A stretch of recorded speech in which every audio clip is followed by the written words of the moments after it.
6:59 on my clock, so we'll give it a few seconds, and as soon as it hits 7, we'll go ahead and start. Okay.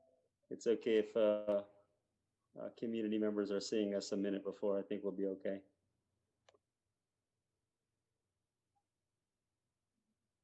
Where's Roy? Can you hear me? Okay, all right, let's go ahead and get this started. Good evening, everyone. At this time, I'd like to call the meeting of the City Council, Housing Authority, and Successor Agency to the Redevelopment Agency to order, and to turn this time over to the City Attorney for a report on the closed session. Mayor, Council, and members of your public, we had 2 closed session items that were discussed. We do not have any reportable action this evening. Thank you. Thank you, Councilor. We will adjourn this meeting to a meeting on Monday, July 6, 2020, that will take place via teleconference. Closed session items will be discussed at 5:30 p.m. The open session will commence at 7 p.m. As many of you know, on March 16, 2020, the City Council declared a local emergency in response to the global COVID-19 outbreak. Preserving the health and safety of our employees and the public is our top priority. In accordance with California Governor's Executive Order N-25-20 regarding the Brown Act and guidance from the California Department of Public Health on gatherings, this meeting is taking place by teleconference. The council chambers is closed. The public is accessing the meeting via the Pomona internet streaming channel on the city's website. The council members and I, along with the city manager, the city attorney, city clerk, and the executive team are all in different locations. Please bear with us as the technology may disrupt the flow of the meeting. The agenda has been modified to accommodate the needs of a council meeting that is teleconference. At this time, I'd like everyone to please stand for the Pledge of Allegiance.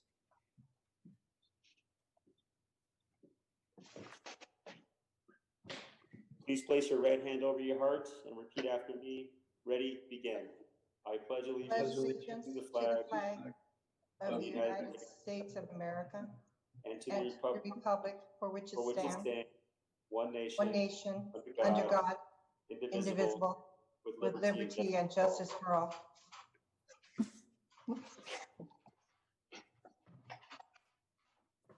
Okay, Rosalia, will you please call the roll?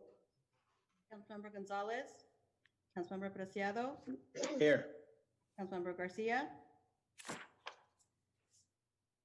Here. Councilmember Ontiveros Cole. Here. Councilmember Lustro. Here. Councilmember Torres.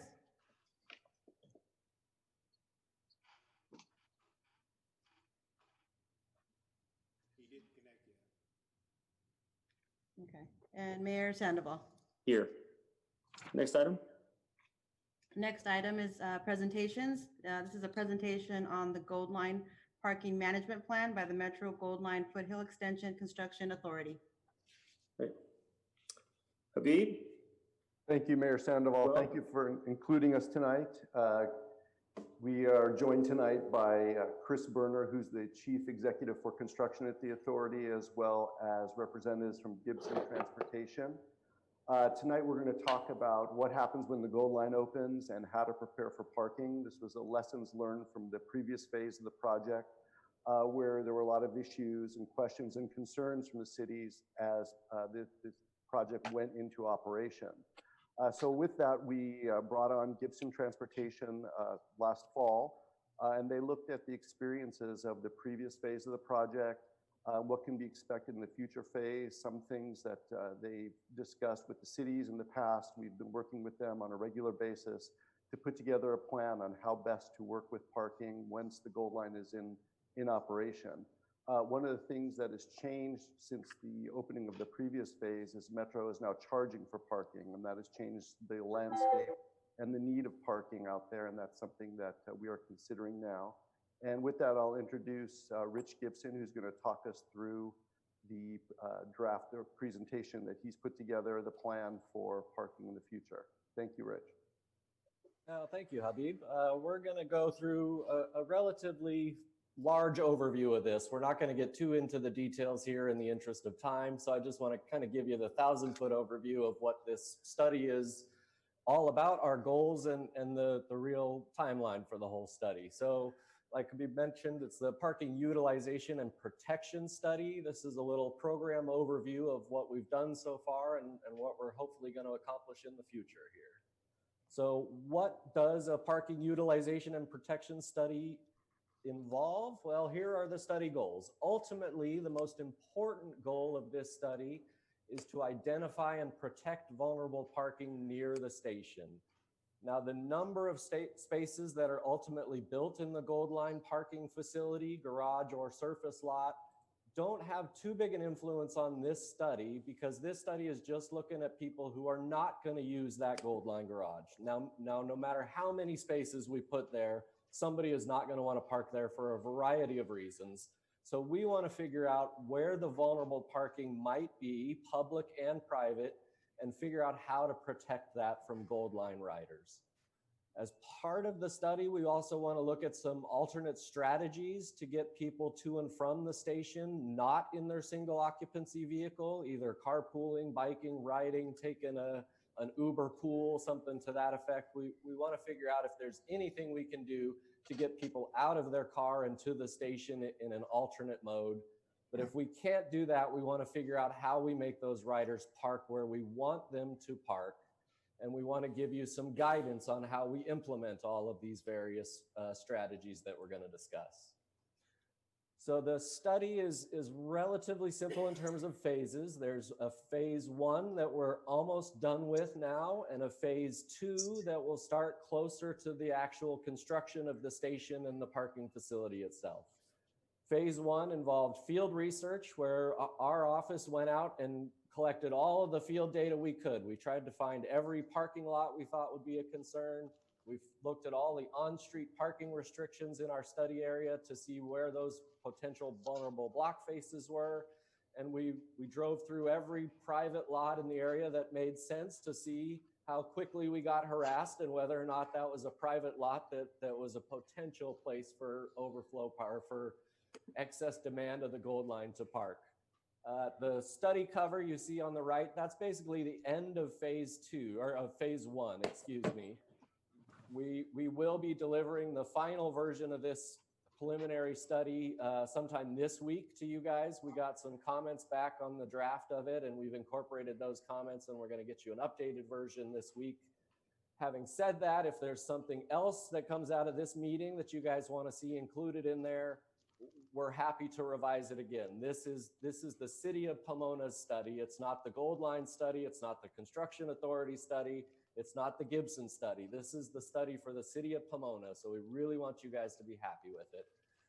So once we've finished that preliminary study, basically phase 1 is over. Phase 2 starts closer to the actual construction of the station, where we'll come back and we'll look at the study area again and make sure we still like the study area and don't want to include or remove certain facilities. We'll do our before and after parking occupancy counts. So all of the on-street parking and all of the private and public lots in the study area, we're going to do parking occupancy counts in the morning, before the station opens, and a little while after the station opens, so that we can figure out where Gold Line parking may have impacted the neighborhood. At that point, we'll update our action plan and come up with our final recommendations. So the study area itself is what you see in front of you here. We don't want to go too big an area. All the studies we read show that a half a mile is about as far as anybody is willing to walk to access their transit. And that half a mile really applies to commuters who are used to doing this every day and have to get on that train no matter what. The recreational trip really occurs more in that quarter mile. If you're just going to bar hop or something, you're a little less willing to walk further to get to your station. And really nobody is going to walk from outside of that half a mile that is driving to the station. There might be people that walk from their house a mile to the station, but nobody's going to drive, park 3/4 of a mile away and walk in. So this is the study area we're looking at. All of the yellow boxes you see are private parking lots that we're concerned about. The 3 orange boxes you see are the public parking lots we're concerned about. And the green lines are all of the on-street parking areas we're concerned about, because those currently have unrestricted parking. So there's no 3-hour time limit. There's no permit parking. Somebody could park there for the full 3 days that the state allows and not get a ticket or towed. So those are the sort of facilities we're concerned about and will be included in the before and after surveys.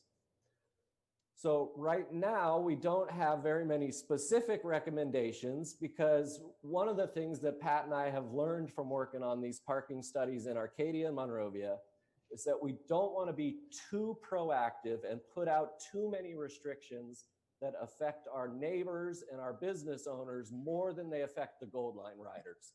In both Arcadia and Monrovia, the problems weren't nearly as bad as anybody envisioned them to be. So had we set up our parking restriction programs and our off-street parking protections for what those cities envisioned would happen, we would have spent a lot more money and be doing a lot more enforcement right there now than is necessary.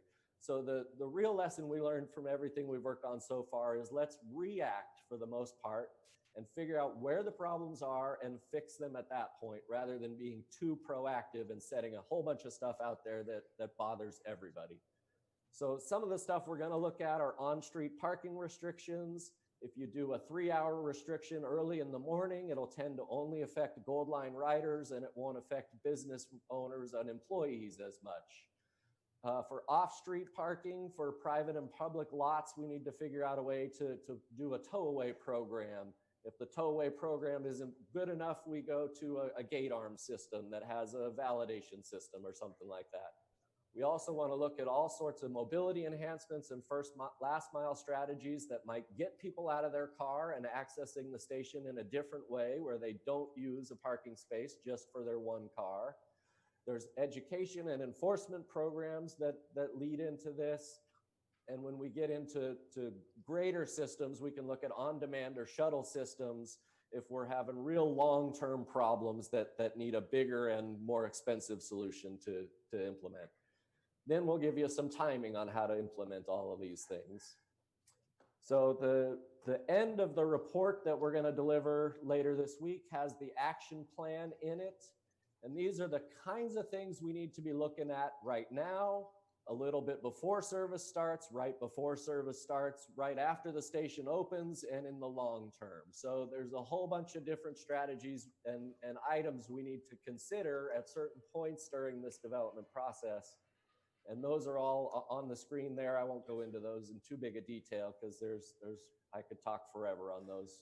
And Renee's already heard it 12 times, so he doesn't want to hear it again. The next steps we have, after you guys approve this study we're going to send this week, the next steps are really 6 to 9 months before the station opens. The next major milestone is reviewing the site plan for the platform and the parking facility itself, figuring out where those access points are, and figuring out what minor pre-opening recommendations we might have to protect parking immediately adjacent to the parking facilities. Once we've done that, we'll do our data collection and analysis before and after, and then we will refine our action plan and all of our recommendations based on the results of that analysis. So that's the general 1,000-foot overview of this whole thing. If you got a question, Pat and Habib and Chris and I are all here to answer them now, or you can shoot us an email and we can answer it later too, whichever works for you guys. Are there any members of the city council that would like to ask Patrick or Rich or Habib a question or two? Nora? Councilmember Garcia? Hi. Yes, thank you so much for your presentation. I just have a question regarding first and last mile strategies. Have you reached out to community partners such as the Pomona Valley Transportation Authority or more commonly known as the Get About service in Pomona to work with you to see what they have available, or reached out to the group of students that currently have worked on our TCC grant for the city of Pomona? Have you guys considered this? Will you be considering this? I just wanted to know. We haven't. Oh, go for it, Pat. I think in the phase 2, when we're closer to that, closer to the service actually beginning, we'll know what's in place, what's available, and when we know when service is happening, 6 to 9 months before that time period, that's really the time we'll focus on that first last mile and take advantage of those services that are here and that we can build upon. So that's a coming attraction, if you will. Thank you very much for that. Any other questions or comments from the board, city council? Okay, I think this may actually be the 7th or 8th time that I've seen this presentation, and I think maybe perhaps I can give it next time. Yes, please do. At some other board meeting. But listen, Patrick, Rich, Habib, thank you for this presentation. We know this is an ongoing process, and this is by no means final, but I think it's really important for the public to know that we are thinking well ahead of the potential problems that may arise with the as it relates to parking with the Gold Line coming to Pomona. So just want to thank you for your time and your presentation. Thank you. Our pleasure. Thank you. All right. Next item. Next item is Mayor Councilmember Communications. These are reports on conferences, seminars, and regional meetings attended by the mayor and city council and announcements of upcoming events. Okay, let's go ahead and start with Councilmember Preciado. Hello, everyone. I'd like to start off by saying, I understand that COVID has changed things a little bit differently, but maybe we can look into maybe sending a certificate of recognition. For the month of June, it is Pride Month, and I'd like to remind everyone that, last year we were able to do an LGBTQ social with one of our youth advocates, Brenda Gomez, and unfortunately we weren't able to do it again this year, but definitely Pride Month is still something that I know that the city of Pomona welcomes and pushes forward very much. Second, I'd like to thank everyone that attended the Run for Justice or did their Run for Justice in a social distancing manner or virtual run. And it was really doing it for Black Lives Matter. Third, along with those lines, ALFC Pomona and Purpose Church held a prayer day over at Purpose Church. Thank you for everyone for attending. And then last, I'd like to, well, I got two more things actually. Thank everybody that participated on the spring cleanup. I know that we did it later than normal, but thank you staff for helping get that going again. And I think it was just a fantastic event. Nora, Councilmember Garcia and I think we were trying to see how high we could stack our trucks. And it was, as we went around picking up illegal dumping through our neighborhoods. Fourth is, I know we're going to speak about it a little bit later today, but it was really disappointing to hear about what happened at the Mission and White Family Diner. And James, you and I had just talked about that location, the city manager and I, so I know that we'll address some more of it later today. And that's all. Thank you. Thank you, Councilmember Preciado. Councilmember Garcia? I would just like to say that Councilmember Preciado's ability to play Tetris with his truck is a lot more impressive than mine. I was definitely more of a toss it in, fill it up to the top and move on. Very, very much impressed by his ability to play Tetris. But I do want to thank the community who came out to the District 2, District 3 cleanup at Valley Vista Waste Transfer Station. Over 300 vehicles came in with trash from what many are calling the Corona Purge to get rid of this past weekend responsibly. So I really do thank you for that. I thank the community for that. And I do want to say that it's been an interesting and enlightening 2 weeks in our community. I think we're all cognizant of what's been going on in our communities. We all hear voices that are speaking up. And I really want to thank the young people of Pomona who have spoken out. And particularly, I want to thank some young ladies from Councilmember Preciado's district, Jasmine and Sabrina. They did a wonderful, peaceful march and protest, and I thank them for allowing us time to be there and to speak. And I know that there's many more things that are coming up, and I just want to say to everyone, stay safe, stay aware. We are not out of the woods yet with COVID, and we're entering a new phase. So please stay tuned, and thank you all for your words and kindness and cooperation. Thank you, Councilmember Garcia. Councilmember Ontiveros Cole. Thank you, Mayor. Good evening, everyone. I'm so glad that you're able to attend this meeting on live stream. I want to thank everybody that participated in my District 4 food distribution. It was handled very beautifully. The Pomona Unified School District, Fernando Mesa and Roberta Perlman helped me in selecting the most important families that needed to be accommodated with food distribution. We had the Family Resource Center, select these people. They ran a data, and it was just wonderful to have nearly 300 families participate. I want to thank the Fountain Church, Pastor Jared O'Neill and his wife, Crystal, for being there hands-on with this program. Thank you, Mayor, for showing up with your family for a few minutes, but I truly appreciate it.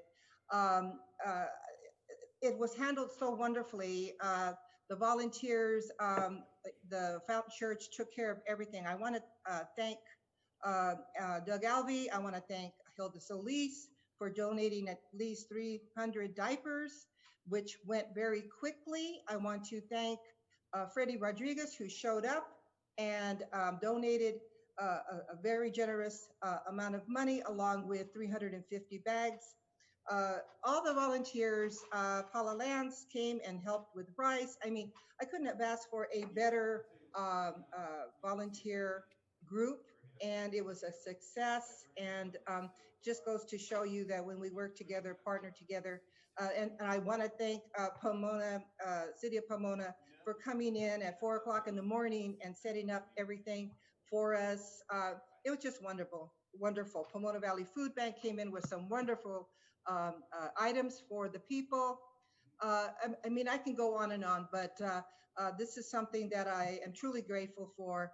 And again, mentioning how sad it was to wake up on Sunday morning, go outside and look up at the sky and see the Family Mission restaurant in flames. I could see it from my home. I couldn't see the flames, but I saw the black smoke. It was terrible. It was horrific. So I think that's something that we need to discuss in how we handle these situations where, investors come into our neighborhood, they come into the city, and they just let the buildings go.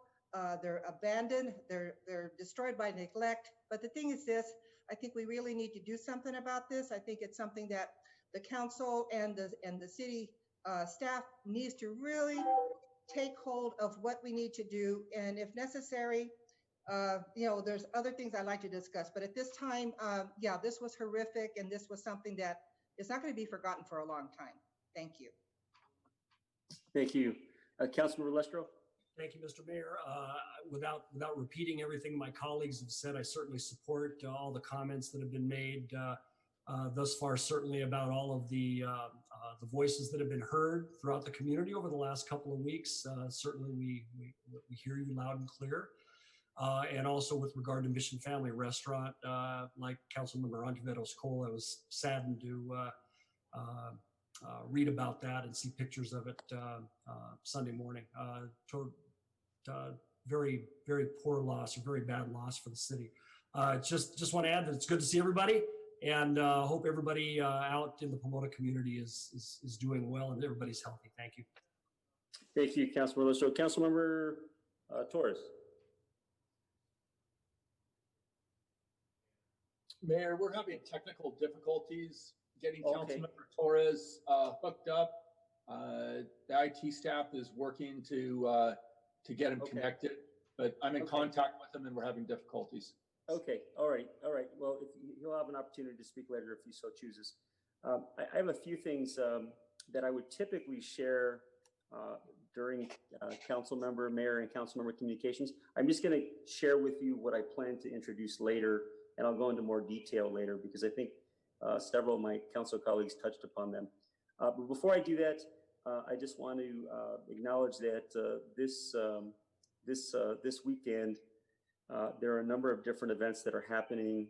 One of them is an event that has been organized in Pomona for the last 30 years by, I don't know that Trudy Coleman has done it all 30 years. She may have, but in the past 29 years, it's always been in person with a celebration of Juneteenth, which is an important date in our history, which was, I believe, back in June 19th, 1865, a general had pronounced that the Emancipation Proclamation had freed the enslaved Black Americans in this country. Of course, it took that long to announce it.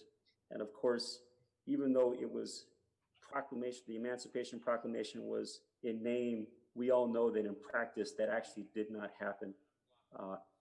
And it really speaks to the history and the experiences of Black Americans in this country and the exploitation and the oppression for well over 400 years. And you see it being expressed in the protest, not only in our city, but all over this country and all over the world, to say that Black lives matter and that the treatment of our Black American population and what was done to people like George Floyd and others is never acceptable, no matter what historical time period we're living in. And so Juneteenth it really takes on significance this year. It should take on significance every year, but it takes on significance this year. And Trudy, rather than doing it in person, is doing a virtual celebration of Juneteenth. So we'll be sending out some information for folks should they choose to want to participate. Also, there's another event that I have little information about, but it's a caravan from San Bernardino through a number of cities along Route 66. I believe they're planning on coming through Pomona as one of the stops. And again, it's in celebration of Juneteenth. I know that effort is still being worked on and more information will be forthcoming. So I'll say that. The other thing I just want to share is that, and this is something I'll do later in more detail under Mayor and Council Member Communications. One, I will be forming a mayor's task force on police reform and accountability. And I will talk about that in a little more detail during that time. Also, as many of you know, the amount of fireworks that are, it's frustrating. I mean, it's, I get the text messages, I get phone calls, the impact on our animals, the impact on our war veterans who are suffering PTSD, the impact on our elderly, older adults, just the general impact on our community when you have people selfishly lighting up not just firecrackers, not just these really small types of fireworks, but M80s. I mean, it at times can feel like you're not sure where you're at, and so I'm going to be proposing some changes to our fines later during Mayor Councilmember Communications. And then the second thing is related to the Mission and White Old Diner. I spoke to Councilor Carvalho earlier today about what steps we can take where you have a property that's been there and nothing is being done with it. The city of Pomona has some options that we can take. And so I've asked, I'll ask Sonia to go ahead and provide us some ideas on what we can do and give her some direction so that she could bring something forward that begins to address our real concerns about situations just like what happened on Mission and White. Does that sound familiar, Counselor? It does. And real briefly, if you'd like me to do that now, I can do that. Or if you wanted to wait till the end. Yeah, let's wait because it's really under Mayor and Council Member communication. This is more about just announcing some of the things that we've done. And just last, I want to thank Councilmember Preciado for asking me to participate in a food giveaway over at the Hispanic Chamber of Commerce. It had been a while that I'd worked physically like that. And I was only there for an hour and a half because we gave I don't remember how many boxes we gave, Council Member, but about 200 boxes. But for me, in my old age and having not worked out a whole lot with the newborn, I was exhausted. And so all of you out there who are doing the hard work of working multiple hours to feed our residents, I just want to thank you. You know who you are. Just want to express my sincerest thanks. But I was out. I was done. And of course, I had to come home and work some more. So, anyways, just want to thank you, Councilmember Preciado. And Liz, also thank you for your work as well over at the. Thank you. I'm glad you showed up for a few minutes. Yeah, yeah, it was. Thank you. All right. Is Councilmember Torres on yet? No, I presume. Oh, he is. Okay. Councilmember Torres, sorry we missed you earlier. We know you had some technical difficulties. Yeah. You are on. Thank you very much. Just want to thank everybody for tuning in. Thank you very much for contacting me via social media, email, about a number of issues taking place. It's been an interesting 2 weeks, and I just want to encourage folks to continue to express their views in a very peaceful manner. And if there's something that I could do, continue to contact me. Engagement on social media has been a lot higher this month. I want to continue to recommend that people practice social distancing. I've been reading some of the statistics out there according to the LA County Health Department, and Pomona residents are about 12 times more likely to get sick with the coronavirus in comparison to the surrounding cities of Laverne, Claremont, and Walnut and San Dimas. We don't know what those reasons are. A lot of it could be because our community is a hotspot. We don't know. But I just want to encourage residents to continue to stay indoors, practice as much social distancing as possible. We may be through with the coronavirus, but the coronavirus is not through with us. So please continue to listen to the health experts, and I'm here if you need me. Thank you. Thank you, Councilmember Torres. Okay, if we can move on to, oh, yeah, and just one last thing. I forgot to mention that I will be bringing up during Mayor and Councilmember communications is the status of Councilmember Gonzalez and steps that I want to recommend that we take given the situation. So I'll be making that recommendation later on this evening. Alrighty, City Clerk, next item. Okay, next item is City Manager Communications, and these are reports from the City Manager. Mayor and Council, I just wanted to give you an update. This past weekend, we did that bulky item waste pickup roundup with Valley Vista. Districts 2 and 3 were able to participate this past weekend. We had over 360 visitors to Valley Vista with their trash. So it was a big event. We have 2 more districts coming up this next weekend, and then 2 the following weekend. And then right now, City Hall is open. Just want to let the community know City Hall is open by appointments only. So if you check out the website, you can call in and make appointments if you have business at City Hall. And then starting next Monday, June 22nd, we will be open to the public with social distancing, hand sanitizer requirements, gloves, face masks, all that. The conditions are posted on our website for how you can come to City Hall and conduct your business. I know staff and myself were looking forward to seeing the public back in City Hall and doing the city's business. So I just wanted to share that and look forward to it next week. That's it, Mayor. Hey, thank you, James. And just to add, we did put up plexiglass, both to protect our employees, but also to protect the public.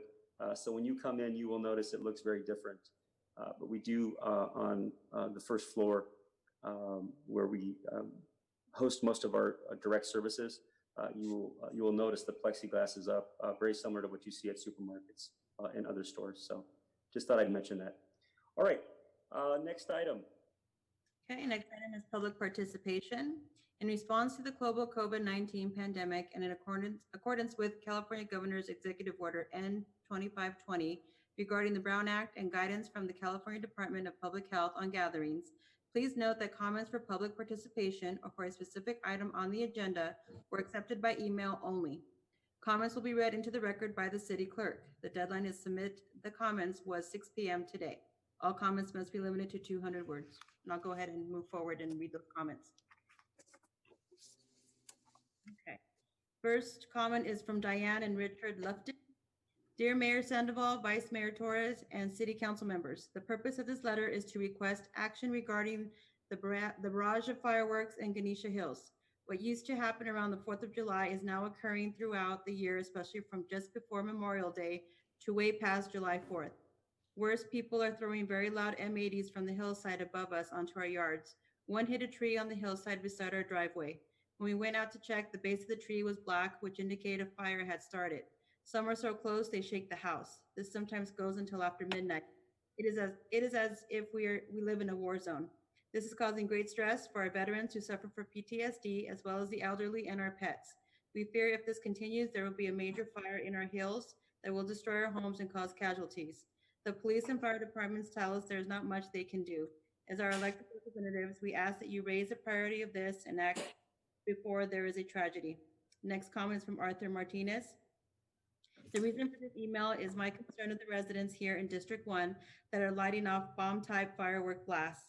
They are extremely loud, and it seems that although we call it in to the local police department, we never succeed in getting any type of response. Please keep in mind that these sort of fireworks may cause a fire as we go into the fire season. Next comment is from Sheila Anderson. The police department faces a challenge enforcing the ban on fireworks. Many locations regularly violating this ordinance are well known to police and residents alike, but it seems like a cat and mouse game when it comes to citations. Ganesha Hills is particularly vulnerable to fire danger caused by both fireworks and the homeless. We have already experienced one brush fire near Cocoa Palm. Additional patrols are needed to strictly enforce the residents' only restrictions, deter the homeless encampments, and cite those ignoring fireworks prohibitions.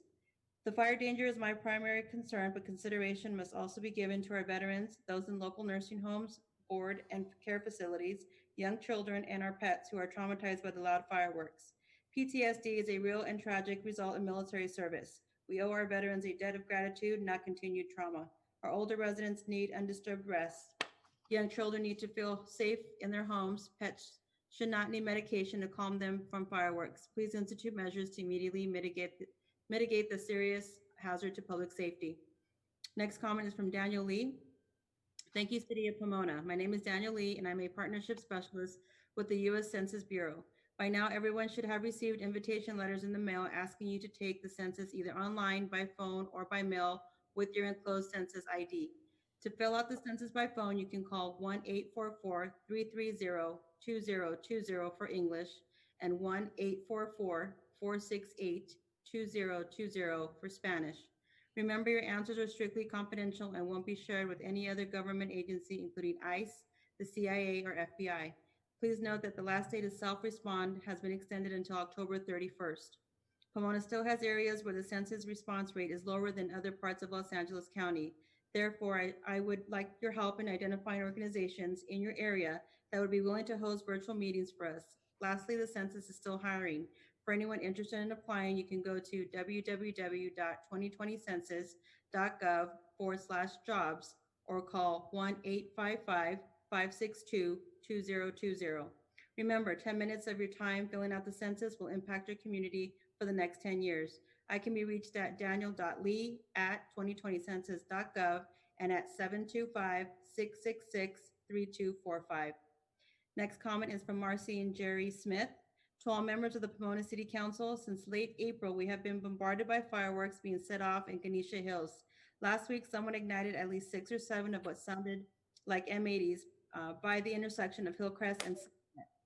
The flashes lit up our house and the street like it was daylight. It sounded like we were in the middle of a war zone. We have learned it is useless to call the Pomona Police Department. Always the same answer, even when our home was being broken into. They are too busy to bother. If our home property is destroyed or our pets hurt by Pomona PD's indifference to emergency calls, we will hold all of you accountable. No more excuses. Next comment is from Zandra Wagner.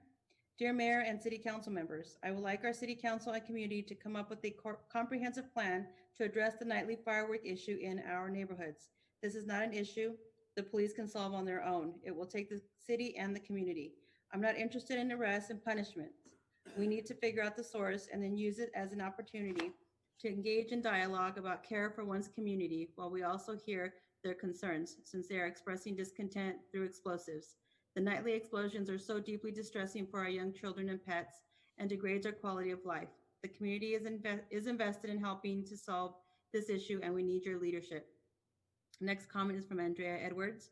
Good day. My name is Andy, and I live in District 1 at the Las Brisas Estates off of Holt Avenue.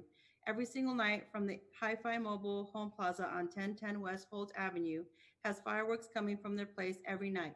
I have called the police twice because my house shook after one of them went off. My 3 cats are scared of them to death of these fireworks. Many of them sound like bombs, and I'm deathly afraid these fireworks will set houses around here on fire. The car alarms are constantly being set off. I thought fireworks were illegal in Pomona. What are the police doing about this? Help my community stay safe. Next comment is from Olivia Marquez. I am very concerned about these loud explosions happening in and around my neighborhood, District 1, Glen Park Street. These explosions are so very dangerous to many, including our animals, not to mention they are a fire hazard. What is being done about these illegal fireworks? I had to resort to giving my dog sedatives to help them get through this, and this is only June. What's going to happen when 4th of July is here? Please start enforcing the laws in Pomona. Are fireworks legal or illegal? Next comment is from Jesus Sanchez. Black lives matter. Black youth matter. Black protests matter. As an organization, we acknowledge Black liberation must be achieved to begin to liberate all other marginalized communities. As real confrontations to oppression continue to escalate, it is important to amplify voices against white supremacy, but especially those of the working class and Black and immigrant communities we seek to uplift. However, Pomona has failed to listen to youth and especially Black youth. In Pomona, the elite maintain a deep-rooted stranglehold on elected officials and institutions. This stranglehold on power and systems is violent and deadly to Black and brown communities. Specifically, it has led to 3,000 homeless youth in Pomona, which makes up nearly 13% of our school district. It has delivered us a police department that actively charges kids as young as 12 with felonies. It is presenting us a police department's youth services budget that is 4 times bigger than our parks department youth budget. It has granted us zero justice as the police department tried to cover up an assault of a minor and held none of the violent police officers accountable. Pomona must reckon with the moment we are having right now, a moment that is directly challenging white supremacy and institutional racism in our city, country, and world. Next comment is from Deborah Mendez. My name is Deborah Mendez, and my family has been in Pomona for 4 generations. As a lifelong resident of Pomona, I've seen discrimination towards my family members and friends. I'm well known to the mayor and the city council. I even helped a couple of them get elected. This is why I'm so heartbroken that we have been coming to the Pomona City Council meetings for 2 years now, asking for police oversight with subpoena power. We are the people, yet you didn't hear us. It took us taking to the streets to demand a change in our policing. When I came to you in tears because I had witnessed the testimony of the FBI against Sergeant Niederbaumer in the Christian Aguilar case, but you didn't want to acknowledge his guilt. Shame on you. Well, now I'm glad our children won't accept anything less than defunding the police and redistribution of funds to help the community. I'm proud of our protesters. How comfortable it is for you because you were warned 2 years ago. Next comment is from Kay Carpenter. I support the Black Lives Matter movement. Police oversight is essential for a healthy department. Police are here to protect and serve, not intimidate and frighten. Without community involvement in the department, the people have no say on what happens when the police are killing its citizens and claiming it was justified. You cannot investigate yourself. You will always find yourself not guilty. It is time to demilitarize the police and return to community policing. The days of the beat cop are long gone and need to return. The police should not have to deal with mental health issues, domestic violence issues, or the homeless. We need to fund community programs to address those problems and leave the police to those issues they are trained to handle. Please institute oversight with citizen participation for maximum benefit. Next comment is from Francisco Suarez, Mayor and City Council for the City of Pomona, regarding charter review in violation of the Brown Act, Governmental Code 54954.1. The Charter Commission is a commission enacted by the Pomona City Charter and is a public hearing. A recent notice of the next meeting apparently unequivocally documents there have been meetings without notice.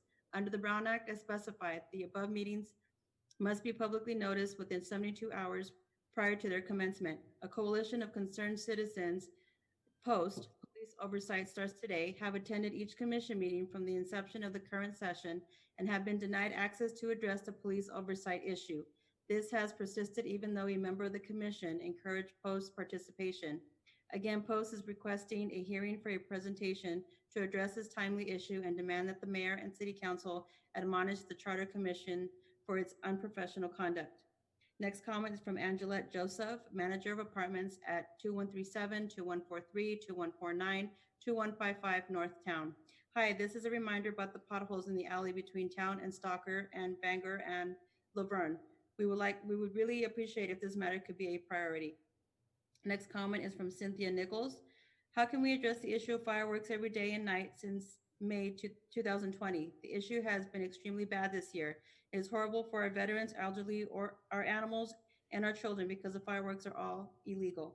Everyone says to call the PD, but I know they already have their hands full during this time. What can we do as citizens? Write down their address? I see signs, but do you have any for residents to put up on street corners or our yards? From today on, it is just going to get worse. There have already been several fires the past couple of days, and we don't need fires started by fireworks. Many citizens of Pomona feel the same way I do. Please help all our nerves and our animals from being scared. Thank you for your time. Please advise. Next comment is from Darrell Cruz. Recently, Councilmember Robert S. Torres commented about another council member. I quote, I am strongly urging his friends and longtime political allies who helped get him elected to office to tell him to voluntarily resign from the city council. I previously remarked about actions taken against the dispensary I co-founded and how the mayor in 2006, Norma Torres, sold her soul to her supporters. Her friends and longtime political allies who helped get her elected were the police unions. Back then, they had a financial interest in prohibiting cannabis. Now they get money if you allow it. Even when it was only used as medicine and by law sold in a not-for-profit manner, Norma Torres and the city council and the people of Pomona would not allow me the license to continue. But now they will let Armenian gangs come in and get licenses because now it's for profit and for recreational use with lots and lots of taxes. Now politicians are questioning the political contributions of the law enforcement unions because of the demands they make that prioritize only their interests. You need to fix what the previous administration got wrong, justice. Next comment is from Linda Hinojos. My name is Linda Hinojos, and I'm a resident of Pomona. I have spent the last 2 weeks marching for justice for George Floyd, Breonna Taylor, and all the others who have lost their lives in police violence, including the victims of the in support of police oversight starts today because I too believe that Pomona needs civilian oversight over the police department. Now is the right time to set a moral and ethical compass for our police department, with civilians having the authority to independently review any questionable or egregious actions committed by PPD. I'm asking the City Council to please support POST and the proposal to include a civilian review board as part of a new city charter. Next comment is from Joe. Hello, Mayor, City Council, and staff. I would like to thank you all for your continued efforts to assist the community during this pandemic, such as with the food bank and street cleanup efforts done this past weekend. I would like to ask each council member to please not forget about residents in District 1. In any future announcements or on your social media posts, please consider including District 1 in your text or add a reminder that events are open to all residents. Pomona should not feel divided, so now more than ever, we ask the council to please advocate for residents in D1. We appreciate efforts by one council member who remains vocal about concerns affecting D1 and in asking for transparency.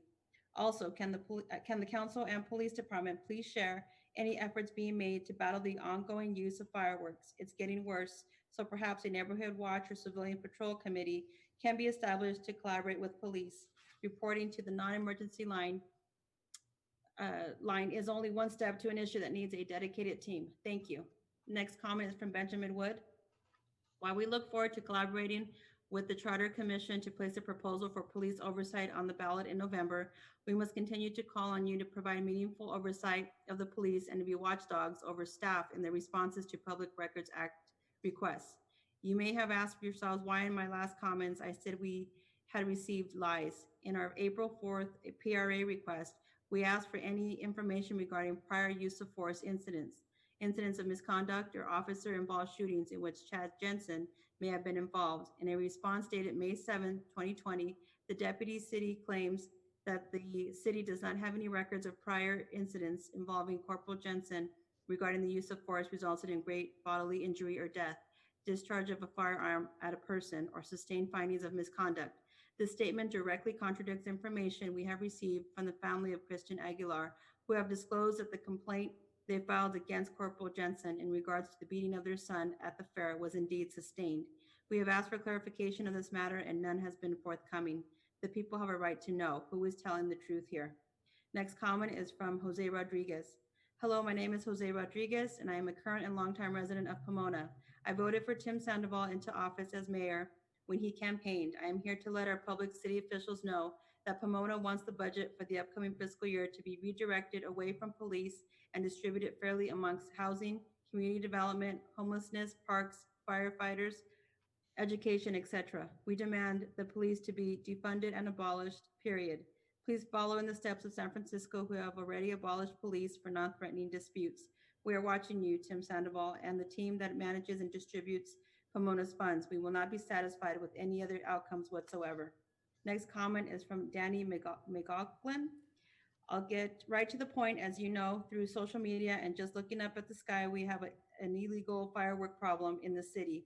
You can hear them, you can see them, you can smell them, and we are scared of them. They have become progressively worse each year and now starting much earlier in the year and extending past the 4th of July. What is sad is the phone calls have been made, hundreds by residents, as you know. The see something, say something phrase that has been expressed at community meetings by the council and police department. It falls on deaf ears with the usual comeback of we're understaffed. We know we got that call already. I have experienced 3 times in the last 4 years having to call the police department for a fire at my house by illegal fireworks in 2016, a gigantic show by the neighbor for 5 hours in 2017. Last Sunday, I witnessed 8 to 10 fireworks rain down on my property and neighbors from the street above me. On each incident, I called and gave a detailed description of the events, vehicles involved, addresses, and have yet to talk to an officer personally in person, only a phone call of frustration. Next comment is from Jamie Alvarez. I'm asking the City Council to please speak out at the upcoming Gold Line meeting regarding their new proposal to eliminate the much needed parking structure at the Pomona North Station. Being that this will most likely be the final stop on this line, I believe that by not having the structure, cars will be forced to park on to nearby streets and residential neighborhoods. Thank you. Next comment is from Billy Lopez. I am from Pomona District 6. I have been in the streets marching for justice for George Floyd, Breonna Taylor, and all the others who have lost their lives to police violence, including the victims of the Pomona PD. I'm writing tonight in support of police oversight starts today because I too believe that Pomona needs civilian oversight over the police department. Please support POST and the proposal to include a civilian review board as part of the new city charter. Next comment is from Evilia Rocha. Dear council members, my name is Evilia Rocha, resident of District 4 and member of Padres Unidos. Today, I ask that you extend the current eviction moratorium to a length of 1 year, extend the current rent repayment period from 6 months to 1 year to bring it in line with Los Angeles County and other cities in the county, and freeze rents, ban rent increases from 1 year to allow families to recover from the crisis before having to deal with higher housing costs. Our community is suffering due to COVID-19. Our residents should not be put under more stress and on a situation where they could become homeless. Next comment is from Tamala Hutchinson. Hello, Mayor and City Council. My name is Tamala Hutchinson, and I'm a longtime Pomona resident. I'm urging the City Council to financially support the fledgling African-American nonprofits in Pomona, specifically the African-American Museum of Beginnings, where I'm learning the truths about my heritage, something that was not taught in local public school, and the Kennedy Austin Foundation that provides social emotional support for women and children. The Black children in Pomona needs racial socialization, teaching kids about their culture and involving them in activities that promote racial pride and connection, helps to offset the discrimination and racial prejudices children face by the outside world. We have a historical society that has existed for over 100 years with no substantial Black representation. Drive through the city. Where is the Black artwork? When Black people, especially children, see their contributions to their city, they are likely to return to embrace all that the city has to offer. Thank you for your time. Next comment is from Yesenia Miranda Mesa. Good evening, Mayor and City Council. My name is Yesenia Miranda Mesa, board member to Pomona United for Stable Housing, or PUSH. I have now been coming to council for the last 3 years about rent stabilization. Once again, I urge all of you, please heed my warning when I say soon we will see a tsunami of evictions due to COVID-19. For years, we have been asking for a rent freeze in order for you all to make a decision to come up with a solution. It has now been 3 years, 3 years of my life spent on this cause in order for families not to be displaced in our city, and yet no solution. Thank you for the rental assistance program, because I know that will be thrown in our faces, but the window for people to apply was too short and yet not enough. We get thrown crumbs, but there is a greater picture at hand. We have to do something, and we have to do it now. We cannot wait until we have hundreds of families being evicted because they either did not hear about the rental assistance or because they simply did not qualify due to the federal restrictions. Next comment is from Angela Hatley. I'm writing in support of police oversight starts today to create a committee with subpoena power to monitor police as part of the new city charter. The Los Angeles grand jury report several years ago recommended citizen oversight of the police department. I would also support a database of complaints against safety officers and the outcome of any investigation. Please, we need to stop excessive force and stop killing each other. And that was the final comment, Mayor. Okay, thank you, Rosalia. Please feel free to take a break. Drink some water. By the way, I erred when I said matters initiated by city council members. What I meant to say is at the very end, I'm sorry, what I said was, I think I misquoted by saying, give me 1 second, let me just look here.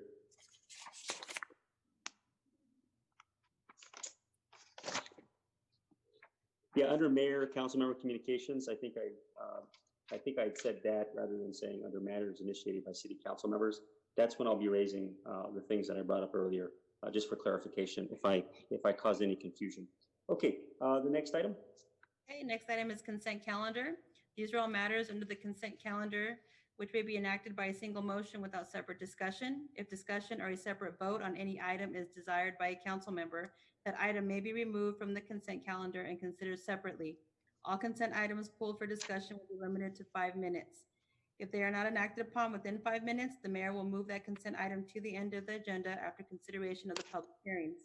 Any motion relating to an ordinance or a resolution shall also waive the reading of the ordinance or resolution and include its introduction or adoption as appropriate. And we do have comments for any of the consent items. Okay, are there any council members that want to pull or speak to any of the consent calendar items? I'm not seeing any hands raised. Can I get a motion? Move the consent. Okay, Councilmember Lestro. And I have a second from Councilmember Ontiveros Cole. Okay, Rosalia, if you'll just do a roll call. Sure. Councilmember Preciado. Yes. Garcia. Yes. Ontiveros Cole. Yes. Lestro. Yes. Torres. Yes. And Mayor Sandoval. That is yes. Thank you. Thank you, Council. Next item. Next item is discussion calendar. It's discussion calendar item number 7. It's the finding of public benefit to the community at large, recommended expenditures, and recap of funds. Okay. Do we have any speakers on that item? We do not, Mayor. Okay. All right. I'm going to go ahead and I'd like to say a few words about this, and then I'll go ahead and ask council members to weigh in. And this will tie back to the conversation when we discuss the budget. I believe Councilmember Preciado and Councilmember Garcia had raised this issue some time ago about the fees that we charge developers when they come into the community. And when you look at the amount that we currently charge for parks and recreation, it's a little over $600+, but not very, very much. And when you look at that in comparison to what other cities are charging, well into anywhere from 10 to 15 to 16, 17,000, it is clear that it's been way too long for a fee study to have been done so that we can close that there's no way we should be charging $650+. It's unacceptable. And when you look at the some of the concerns that the residents have raised about our investment in our young people, this is an opportunity for us to do it. This is the way we have to do it. We can't just charge fees without justifying those fees. But I believe that when the fee study comes back, that it will not be $650+. I should say it'll just not be $650. it should be a lot more. And those are the types of dollars that we can put into recreation, we can put back into our parks. And so by us voting on this tonight, right, well, I'll have more to say about the budget later, but this is very much connected to the budget because these are the types of fees that we can charge developers that come into our community that have an impact on this community. And by being able to allocate those dollars specifically in a range of, there's a range of fees, but the one fee that was particularly important to Councilmember Garcia, Councilmember Preciado, and myself, and I believe to the entire council, is that that dollar amount was unacceptable. And that's why we're calling for this fee study, which is something we have to do to be able to justify any changes in the fees that we currently charge. And so I completely support this. I know that I'm sure a motion will be asked for, but this is something that is long overdue. And I also want to thank the community who really encouraged us to do this. This was actually a community effort, and certainly Councilmember Garcia and Councilmember Preciado particularly were listening very closely. All right, let's go ahead and start with Councilmember. I do apologize, Mayor Sandoval, but I believe you're talking about item 8, and we did not vote on item 7. Oh, okay. I apologize, Mayor. I've gotten ahead of myself. I'm so excited. That's why. All right. So just strike everything I said, and I promise not to repeat myself once we go over item number 8. Baby brain, it happens. I'll tell you what. Can we just vote to move item 8 above? There you go. Let's just move item 8 before item 7. Can I get a motion to? Motion. I'll move to move item 8. Can I get a second? Second, Councilman Mayor. Cole. Yes. Can we get a roll call? Preciado, Yes. Garcia, Yes. Riveros Cole, Yes. Castro, Yes. Torres, Yes. Mayor Sandoval. Yes. And forgive me, Council. Thank you so much for bringing that to my attention, Councilmember Garcia. I've spoken on the item. I don't think you need to hear me again. So we'll go ahead and start with Councilmember Preciado and work our way down. And let's see if we can get a motion to get this through. I'm good. I'm just glad to see it on the agenda. Thank you. Councilmember Garcia?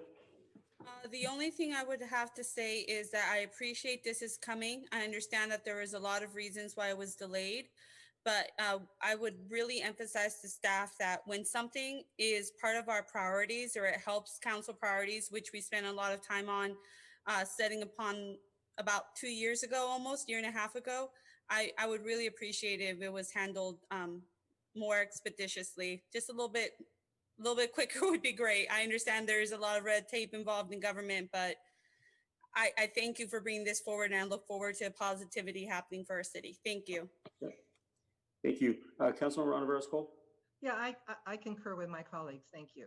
Okay. Councilmember Lestro? I too was pleased to see this on tonight's agenda, especially since I was recently contacted by a resident asking when this was going to be considered by council, and I was pleased to be able to let him know that we were considering it tonight. So happy to see it on the agenda. Thank you. Councilmember Torres? Yes, thank you. While I understand the fees may be a little low and the city of Pomona needs to go back and revisit those policies, I'm concerned because Pomona is already struggling to bring in developers. And we're having a hard time of getting businesses to come to the Pomona already. And what we're doing here is we're adding higher costs and making it more difficult for developers to come into the city. Now, the fees are already low as it is, and we are still struggling to bring in business. So, and what I've heard from my colleagues that other cities have higher fees, but for example, some of the surrounding cities like Ontario and Montclair, for example, get their projects done fast. They get their projects and movie theaters done within 2-3 years. And so I'm concerned that the city of Pomona, City Hall, is going to be charging developers more money, creating an anti-business climate, and then at the end of the day, being unable to deliver results or revenue to the city. I'm going to get calls probably from developers like I've had in the past, who basically tell me, why is my project taking so long? Why has it been taking 2-3 years to get any feedback from City Hall? So I'm very concerned about this. I'm concerned that the city is going to really make it very difficult for businesses to come in a city that's already struggling to bring in business. So while I am supportive of revisiting this policy, I want to see exactly how much Pomona is going to be charging when it comes back, and what are the guarantees that the city is going to get these projects done. Are they going to be like the Mayan Theater, where it's been sitting for years and this guy's got $15 million of city money and we don't know where it's going? Or is it going to be like the Foothill Hotel that has not been built and it's just collecting dust and weeds and whatnot? But we're going to go out and charge these developers $15,000, $20,000, right? So please, when you go and do this policy, keep in mind that city staff is not running at full operation. And if we're going to be charging developers a lot of money, then we really need to guarantee that these projects are getting done for not just their sake, but for the taxpayers. Because if we're talking about budget, then we need to get projects done and start generating revenue. They cannot be sitting on the shelves for years and us be charging people all kinds of fees. So thank you very much. Anita, I'm not sure if this is in your wheelhouse, but can you provide some clarity, or maybe there's somebody else on staff that can provide clarity about what this fee study really is intended to do? Sure. Because I certainly don't want it to be perceived as, let's just figure out how we get these developers. That's not really what's intended. I think it's really intended to study what our fees are, what they should be relative to, I'm not an expert in that. Yes. But can you provide some clarification? And then also, I just want to, if you provide some clarification on your own process and the steps that you guys have taken to improve the ability of developers to come in and get their projects done. So if you could do those two things, I'd sure appreciate it. Thank you, Mayor. I'm happy to. So good evening, Mayor, council members. So for the development services process, as typically, I think Councilmember Torres was referring to, is in previous years in the city, the development time was quite extensive, maybe 2 to 3 years to get an entitlement, a discretionary entitlement such as a CUP through the process. Since my being here with Pomona in the past year and a half, we've drastically tackled the backlog first and foremost, and then normalized that timeline to get that process significantly down. So now anybody coming in to apply for a new entitlement such as a CUP, 6 to 8 months it would take them to get through Planning Commission, through approvals. Similarly, plan checks have been significantly reduced and take anywhere from a 2 to 3 week turnaround for simple projects to maybe 2 or 3 months for much more complex. So we've drastically reduced those times as well. And I do have a slide if you're interested to see how Pomona compares to other cities I did a comparison of 2 other full service cities and how their fees comply with. And I can share that with you. Yeah, please. Yeah. John, if you want to give me the privilege, thank you. Yeah, sure.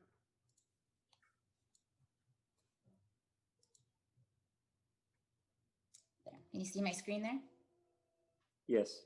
Yes. So here's an example that I took using 123 single family units being developed.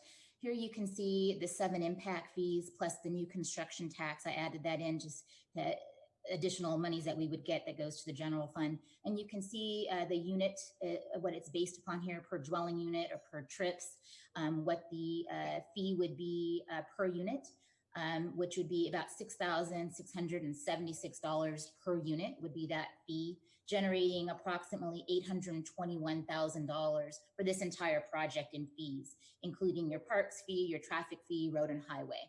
Now, if we look at the next slide, it should be showing. Here is Pomona, again, that 821,000, looking at the city of Redlands, for example, which is another full service city, including sewer and water. That same project, 123 units, would generate 1.8 million. And you can see the difference in fees. Instead of, particularly, I know you're interested in parks, instead of the $675 per unit, they have a nearly $4,000 per unit fee for parks. And then also looking at Rialto, another full service city, that same project would generate close to 2.9 million. in fees there. In particular, they had a very significant water fee. I chose the lowest of the fees for their water connection, so that could be quite more. And in particular here, their parks fee is almost, again, $4,000 per unit. And so that would generate $461,000 in park fees alone for that same project here in Pomona that generates only $83,000. Yes. And just, can you tell us what our current park fee is? Our current park fee is $675 per unit right here. Okay. Thank you. All right. Thank you very much. It was very helpful. I mean, I can certainly understand Councilmember Torres' concern. Question. I know that you have undertaken tremendous effort to improve how we do business. And while I used to get a lot of the calls back when I first was elected, I have noticed considerably less call when it comes to development in the city. And I think it's just a reflection of your leadership, and it's a reflection of your team. I know how incredibly hard you're working. And it was very valuable to kind of see the comparison between the city of Pomona, Redlands, and Rialto. And the other thing I want to say is that this is a study. This is not a commitment on the part of the city council to do what the study says. It's providing us valuable information about where we perhaps need to make some adjustments on how we charge fees. And it may be that it comes back that it's not significantly different from what we're charging now. But that's why we're having this study, because we know that it has not been done. Do anybody recall the last time we ever undertook something like this? I don't think there's been a master one since the initial adoption of each of those impact fees. Right? And so the purpose of this, each one was adopted individually. So going back, Mayor Sandoval, just for reference, our park fee is as old as I am, 34 years. Well, you're young. Right. That's a long time. You don't teach teenagers anymore, do you? Right, and the purpose, as you mentioned, Mayor, I think is to right size our permit fees. So even though I've highlighted 2 other cities, you can see that we are considerably low related to comparable cities. But it's not to copy what other cities have, but it's to right size what's right for Pomona, given our market, given the development, what the development potential is in the city, and what developers can feasibly handle without creating an obstacle as well. Right. And just one last question before I turn it over to, I know Councilmember Garcia has her hand up, and then I think Councilmember Torres wanted to speak again. Is if it came back that we raised our, now when you say parks, we're talking parks and recreation, correct? Correct. So this would be for the development of open space. Right. And so when we speak of parks and recreation, and we look at our current fee, and should we get back something that's very similar to the other communities, when you look at the projects that we have happening in the city currently, like for example, the project with the Vandalay Homes, the projects along South Gary, just those 2 examples, what would you anticipate the dollar amount being of what we might get for something like that? Just a ballpark for Parks and Rec. For that type of development? Yes. I'm not sure quite. That was 110 single family homes. Oh, 110. So similar to this project. So that if it was similar to this one, which is 123 units at $675 per unit, just under 80,000 for Parks and Rec. Currently though. Currently. Right? If we had a larger fee, about a $4,000 fee, let's say, using what other similar cities do, that'd be about 480,000. Right. So when we hear the community talking about the need for Pomona to support its youth and to support its young people, and to be able to have parkland and to have things at parks, and certainly I'll be talking a little bit about recreation when we talk about the budget, that this could potentially produce hundreds of thousands, if not millions of dollars over time, specifically for this community, and more importantly for our young people. Is that fair to say? Yes. Okay, thank you. Already, Councilmember Garcia and then Councilmember Torres. Thank you, Mayor. And I think it's just more of a clarification regarding Councilmember Torres's concerns about vacant lots in Pomona. From what I understood at the beginning of this meeting, you announced that you and Councilmember Preciado may have some thoughts about vacant lots during initiated council member action. Is this pretty much, is this something that I understood correctly? And this is something that's going to be addressed today? It's something that I'll be raising under mayor council member initiatives. Yes. Thank you, Mayor. I appreciate that clarification. Yes. And Councilmember Torres, I don't think you heard that. You may have missed that at the beginning, but I'll be sharing it during mayor and council member initiatives. Okay. I just wanted to confirm that we weren't taking a hard vote today to raise any fees, that we were just going to go about and do a study and then look at the study prior to making a decision. Is that correct? That is correct. Okay, Yeah. good. And then Thank you. can we find out exactly how much money, I want to know exactly how much money that we've produced already through the fees, that $600 rate, and see how much money we've made off of it, because when I get the new amounts back, I'll be able to run some calculations as to how much we'll make. Thank you. There's an annual report that we can forward to you. Okay, yeah, but I got one more follow-up question. But is that also, I mean, if someone's saying how much is that going to make, thousands or millions, is that primary? I mean, that has to be based on the number of applicants you receive, right? I mean, if it's a dead economy and you're not receiving any applicants, you're not going to gain any money, correct? It's based on the number of units built. So if theoretically, if there's no development happening, then there would be no fee. But as long as development is happening and units are being built, it's a per unit fee, most of these fees. Yeah, and one more question. And the requirement that we're required to build housing under the state rules, we get money from this fee falls under that development too, or no? Correct. Okay, thank you. And just for example, and it by no means is moved forward yet, but you take a property like Lanterman, and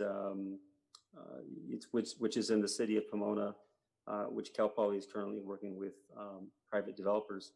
It is those types of projects that would fall under this, that if we continue to remain at, let's say, $650 as opposed to $4,000 or $5,000 or whatever the fee study tells us, one could imagine there could be hundreds of units there on that property, which I think is close to 500 acres. And I think we at least should be able to look and see what's possible by this fee study, because perhaps those are the types of opportunities. Because I think sometimes we tend to think Pomona is built out, but we got to keep in mind that when we look at density and we look at opportunities along our corridors, there are potentially thousands of units that could be coming to the city, and yet there's a real need for parks in particularly communities and lower income communities for people to be able to have access to those parks. And so this fee study, I think, goes a long ways towards looking at what we potentially charge developers as they come in. With that said, can I get a motion? I'll move to approve. I'll move to approve, and then Nora, will you second it? Yes, Mayor. Okay, can we get a roll call? Let's see. Preciado? Yes. Garcia? Yes. Ontiveros Cole? Yes. Lastro? Yes. Torres? Yes. Mayor Sandoval. That is a yes, and the motion passes unanimously. And now we move back to item 7. Yes. Item 7 is the finding of public benefit to the community at large, recommended expenditures, and recap of funds. Can I get a motion? So moved. Motion approved. Can I get a second? Second. Here. Okay, that's Councilmember Lestro moved it, and Councilmember Garcia has seconded the motion, and so we do a roll call. Preciado? Yes. Garcia? Yes. Ontiveros Cole? Yes. Lastro? Yes. Torres? Quick question before I say yes. Has anybody from Juneteenth requested any funding? I'm having a hard time looking at my section in the agenda. Yes. They did? Trudy Coleman did, yeah. Okay, yes, thank you. And Mayor Sandoval. Yes. Motion passes unanimously, so now we can go back and I think we're on the right track. Item number 9. Item number 9 is the adopting temporary land use regulations to allow expanded use in public and private spaces during the outbreak of novel coronavirus disease. Okay. Do we have any speakers on this item? We do not, Mayor. Do we have a staff presentation? I do have a brief one for you, Mayor, yes. Okay, thank you. Why don't you go ahead and share that with us, and then we'll see if the council has any questions, and then we'll go from there. Very good. You can see my screen there? Yes. All right. So good evening again, Mayor, council members. So I'm happy to be able to present to you this evening what we're branding as Activate Pomona, a permit pathway to economic recovery. And this is a development services attempt and take to alleviate some of the economic burden placed upon businesses due to COVID restrictions and limitations placed on those businesses. So what we're having before you this evening is to ask for a resolution to support the temporary expanded uses under some of the current provisions that we have under temporary use provisions, as well as outdoor dining provisions. So allow the directors of public works and development services to implement these temporary measures with those existing permit systems. What this would do is allow for no cost permitted activation of the public and private realms. So 4 main things, if you see this screen here, it would allow for expanded retail on private property, potentially even food trucks. So this would allow dining in the parking lots or allow dining on the street frontage just in front of businesses or on their private property.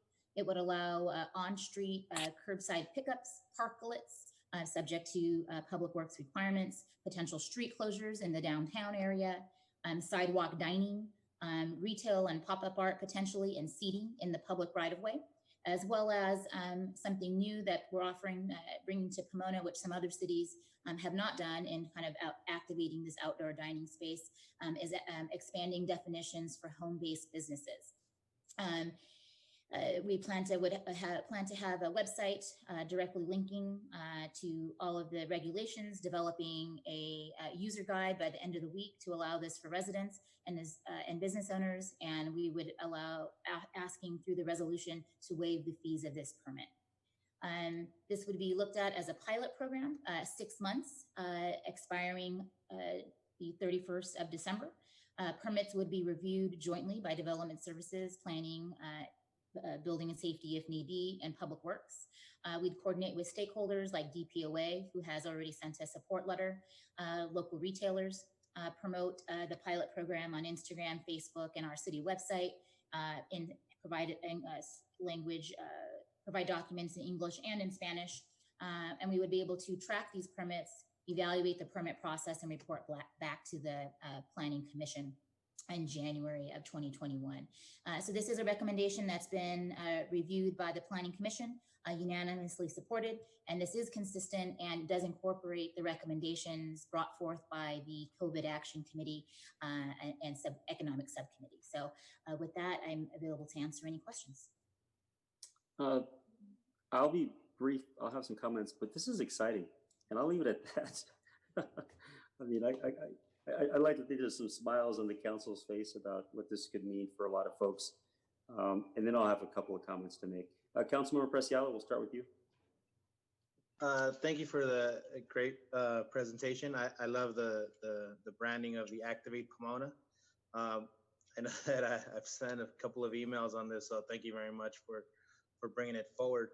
I just want to make sure that this seems like we are, and I want to make sure that we're making this as easy and as streamlined as possible. I know that Whittier just did close their street on Main Street, and they're figuring out ways to do that. And I know that we're looking into those as well. I know that there's money available, and I know that you guys are on it, so thank you very much. I also wanted to see if we can maybe expand from just businesses and doing Activate Pomona also for public open space, such as slow streets and alleys. Oakland did a great job by doing slow streets where they close the streets to through traffic, but still allowing it for residents to be able to get to their homes.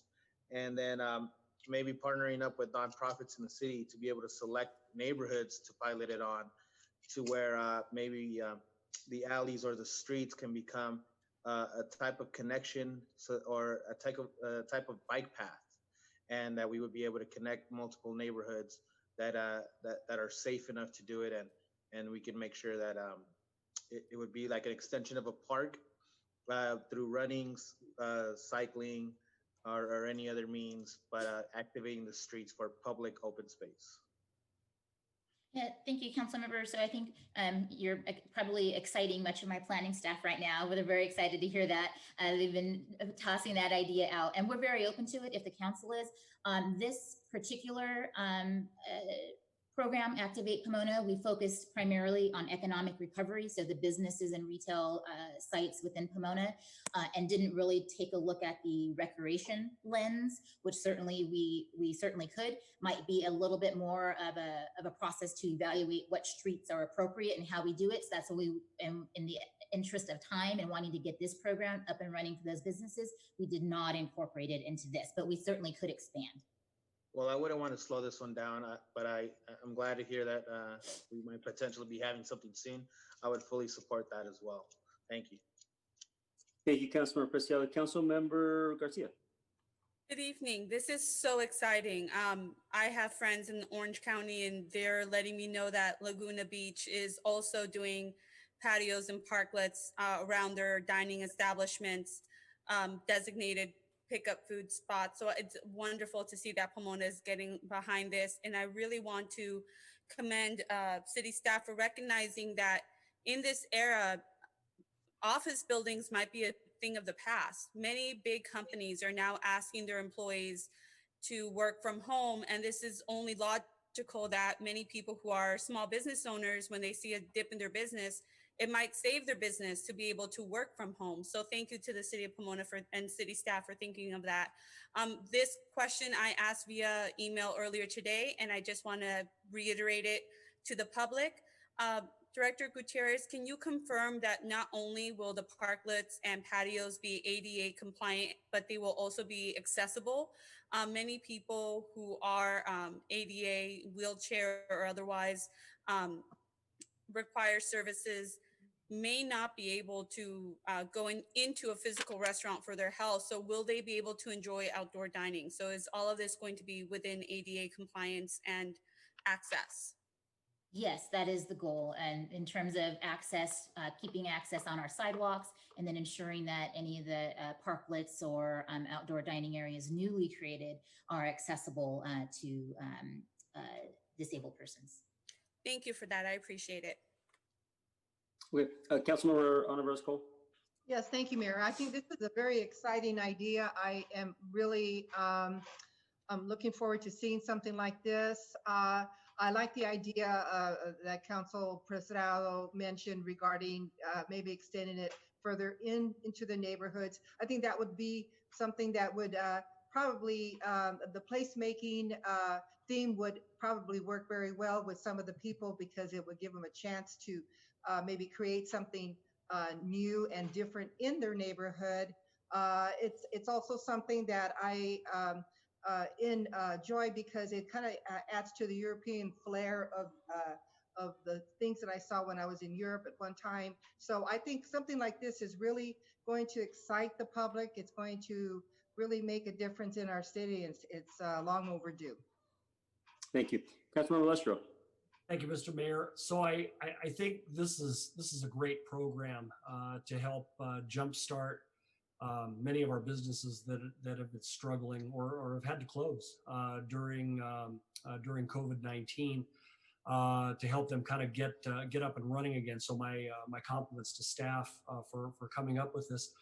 I just have one question. Anita, can you kind of share with me the thought process behind including food trucks in this program? Yes, absolutely, Councilmember Lestro. So we have been working on a separate ordinance per the council's direction to allow food trucks in parking lots. And given the urgency nature to get this program up and going, we thought that we would include it because it also helps to activate those commercial shopping center strips that have reduced business but have capacity to be able to handle it. So we thought it was another opportunity to help activate private space to attract business into the city and into surrounding shops. It would require permission from the property owner. But that was a thought process behind allowing that in addition to the on-street dining. Okay, so was there, and this, I almost sound like I'm kind of repeating the argument that we had or the conversation that we had when we were talking about street vendors a couple of months ago. Is there any concern about the potential impact that allowing food trucks to come in will have on our established brick and mortar businesses in Pomona? There may be. I think we also thought it might be a good idea to test it now with the temporary basis until December. And in lieu of bringing back that formal ordinance for adoption. So it might be a good way to test it as well. I know a lot of some businesses in Pomona also have their own food trucks. So I don't know that we can say how significant any impact would be, maybe without testing it. And what you just mentioned, I would certainly be in supportive of if the program limited food trucks to businesses that already had a physical location in Pomona to basically enhance that and to help their own business. I'm a little bit concerned, although I'm in favor of all of the other elements of this program. I'm a little bit concerned that we're going to further impact our existing businesses by allowing food trucks to come in that have no physical presence in Pomona. Exactly. Thank you. Councilmember Torres. Thank you for bringing this item before us. But I am curious as to what the feedback from the current business community is going to be on this policy and what the residents are going to have to say about it. I know that some of the council members have ideas about redecorating the city and whatnot, but it's important to know what the residents and businesses have to say about that. When do you think that we'll get more information and a better pulse of what the community feels about this policy? Well, certainly, council member, we'll be tracking any permits issued, and these are a temporary basis. So we can provide a report, 1 month in, 2 months in, to see how many permits are issued, what feedback we're getting. We're happy to provide you with that report. Definitely. And we have. Go ahead. Oh, I'm sorry. I was just going to say, and we also have. It's a particular business sect, but we have also gotten positive feedback and support from the Downtown Pomona Owners Association. For those business owners. Thank you. Any other comments? Tim, Okay. can I say something? Councilmember Preciado. Sorry, Anita, the thing about the food trucks, and correct me if I'm wrong, please, and I just wanted to get some clarification, was that through, I believe, like some of the businesses, well, first you need permission to be on the private property, and it wouldn't just be allowing all food trucks to just come into the city on any random street corner, if I believe I'm saying that correctly. That's correct. And then I know that some locations, such as some of our downtown businesses, last time I spoke to O'Donovan's expressed it, where they would be able to contract with a food truck to allow them onto their parking lot to be able to do the food part of it, and while they do the alcohol part of it, as part of ABC allowing temporary permits for that, correct? Yes, that could be a possibility. And that was a way so that, because restaurants, if I believe, are limited to 50% indoors currently. I think some of it might even only be at 50 or 60. Yes. Yeah. So I think that's part of the reason why that was there, and as of right now, I support it. Yeah. One last comment, Mayor, if I may. Okay, last comments, council. Comments. Liz. Thank you, Mayor. I have not spoken. I just want clarification from Director Gutierrez. Currently, there is 2 food trucks in District 3 that I've noticed. One that's using the public right-of-way, a street and a sidewalk.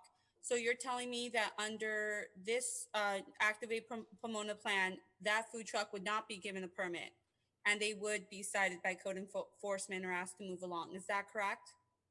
That's correct. The current ordinance for food trucks, street vending vehicles, allows them, I think, to stop for no more than 8 minutes at a time, and or 15 minutes at a time, and not past 8. Right.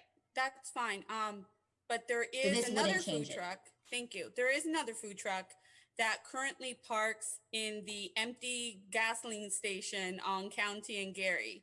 and they must have permission from the owner because they opened that fence, even though there's weeds and it looks disgusting, and they sell tacos at that gasoline station. With a permit and permission from that private property owner who's currently not paying any taxes for having a food truck rental on their property, they would be allowed to go ahead and conduct that business, correct? They could be, yes. But at that point, the city would get money for them being there. We would require a business license, yes. Okay, at least we're getting something. Thank you. I appreciate it, Director Gutierrez. And Councilman Ana Roscoe, did you have a quick comment? Yes, I do. I have the same concern as Council Lustro has in regards to, the brick and mortar that are struggling now with all types of overhead and things of that nature. And I'm just wondering exactly. Here we are trying to activate Pomona and create these new things that will bring more business back into our city after the COVID-19. I know a lot of them are struggling now. I don't know to what extent, how many have closed in the city of Pomona, our brick and mortar. That's something I'd like to know, if there's any number at all that have closed since the last 3 months. And also, how close will they be to the proximity of, for instance, a little taco place that is paying this high rent and everything? And how close would that be? What is the footage and the distance in regards to some of these brick and mortars? Where would they park? On site? Well, yes, like you're saying that, there is, they have to have permission and everything. But the thing is, if that one truck, for instance, is parked in this one particular area, and there is another business just a few yards down, is that person going to be allowed to say yes or no? Or is that going to be something that they're going to have to put up with just because another business says that it's okay to park? For instance, we do have several little stores, several little businesses that do have food. So, if one says okay and the other one doesn't, where do we go from there? I think we were operating under the assumption that currently a lot of these businesses are not operating at full capacity, and therefore there's some additional parking room and flexibility to be flexible with that use. But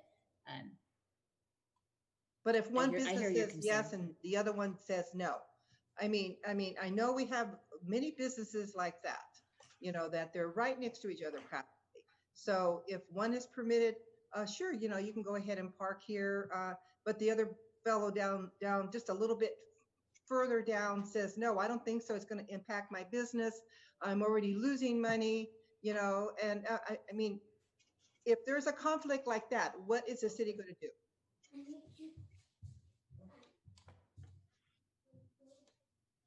Well, under this program, we do have a revocation permit. So if that temporary use wasn't fulfilling or wasn't abiding by the conditions that we placed or had additional impacts than what was contemplated, we could say that permit is revoked and can't continue.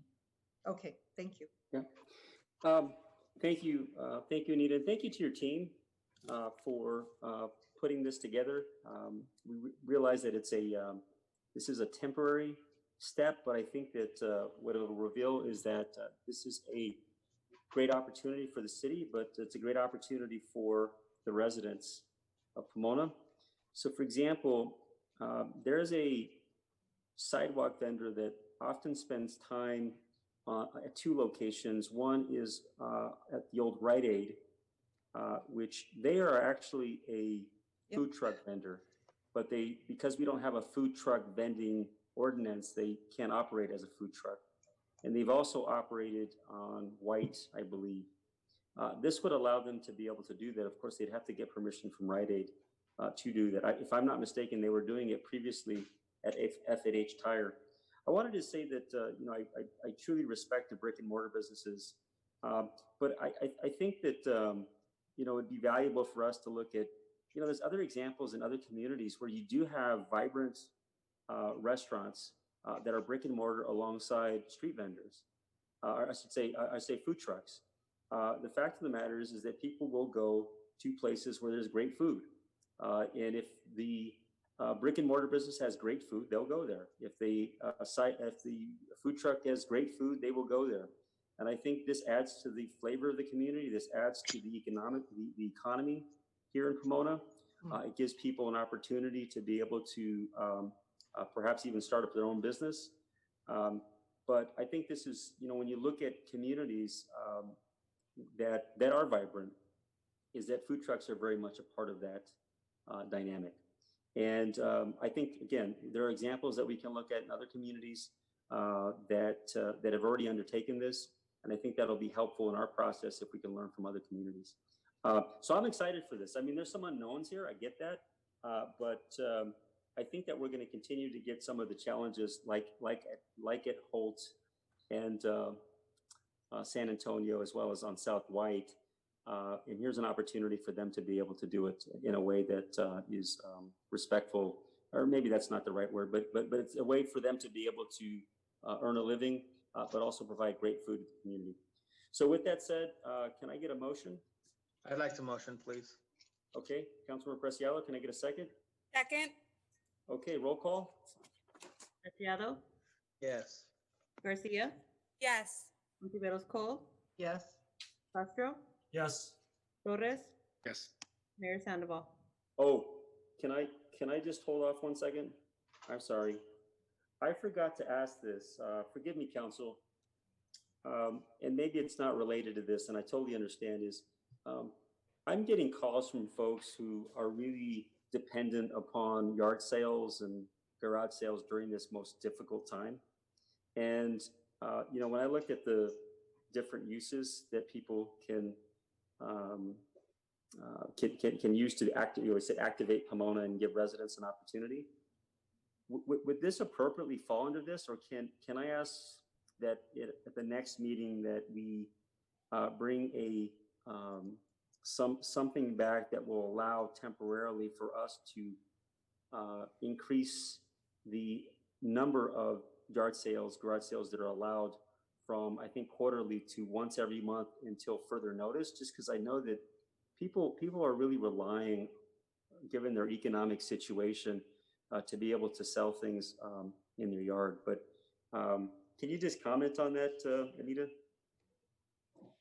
Yeah, so I think yard sales, I think we certainly could come back next week with some, and I think Mark is jumping on here to maybe add into it too.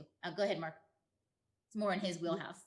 Yeah, that's a separate section of the code, Mayor, which is referred to as occasional sales. So what we would be looking at is for the council to suspend enforcement or direct suspension of enforcement, or somehow alter that section of the code. But it's a distinctly separate section.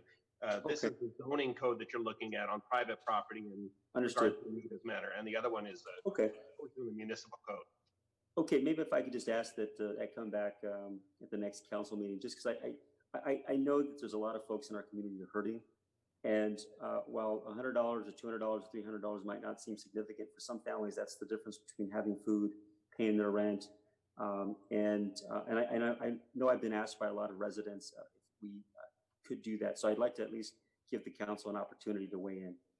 So to clarify, that would be a request for temporary suspension, correct? Not a modification of the code, or not a code amendment, basically. Yeah, because I don't see this as something permanent.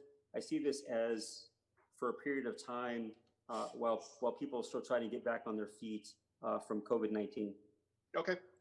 All right. Do you want us to run the date concurrent with this item, which is through December 31st? Yeah, I think that would be, I believe that would be appreciated by the residents, particularly who rely on yard sales and garage sales during this time. But if you could bring it back to the next meeting, that would be great. Okay. Will do. Okay. Alrighty. Thanks, James. I appreciate that suggestion. And with that, I'm a yes. Okay, item passes 6-0. Next item. Yes, and the final item of the evening, it's public hearing item number 10, the approval of the fiscal year 2020-21 City of Pomona operating budget, Housing Authority budget, 5-year capital improvement program budget, and establishing the 2020-21 gain appropriations limit. Okay, so do we have a staff presentation? I'll turn it over to Andrew Mowbray, Finance Director.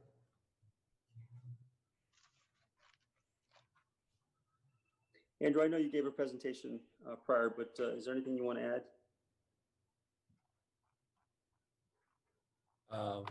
What regarding this presentation? Yeah, is it? Yeah, well, just go ahead and go ahead and lead us off, Andrew. Okay. So before you tonight is the city manager's proposed budget for adoption. As you all know, we met on May 26th and brought forward a proposed budget. And since then, a few changes have been made to the budget. Tonight's presentation, again, will focus on the resolutions that are included with the report, focusing on the operating budget, the housing authority, and the CIP. Again, the overall budget's about 273 million, with the general fund being about 117 million. That's about $593,000 less than the budget that was brought forward a few weeks ago. And we'll talk about that a little more. This just gives you a glance at where we were a few weeks ago. $6.6 million deficit. This budget here is about 6.2. Difference of $133,000 revenue less, and appropriations proposed at about $593,000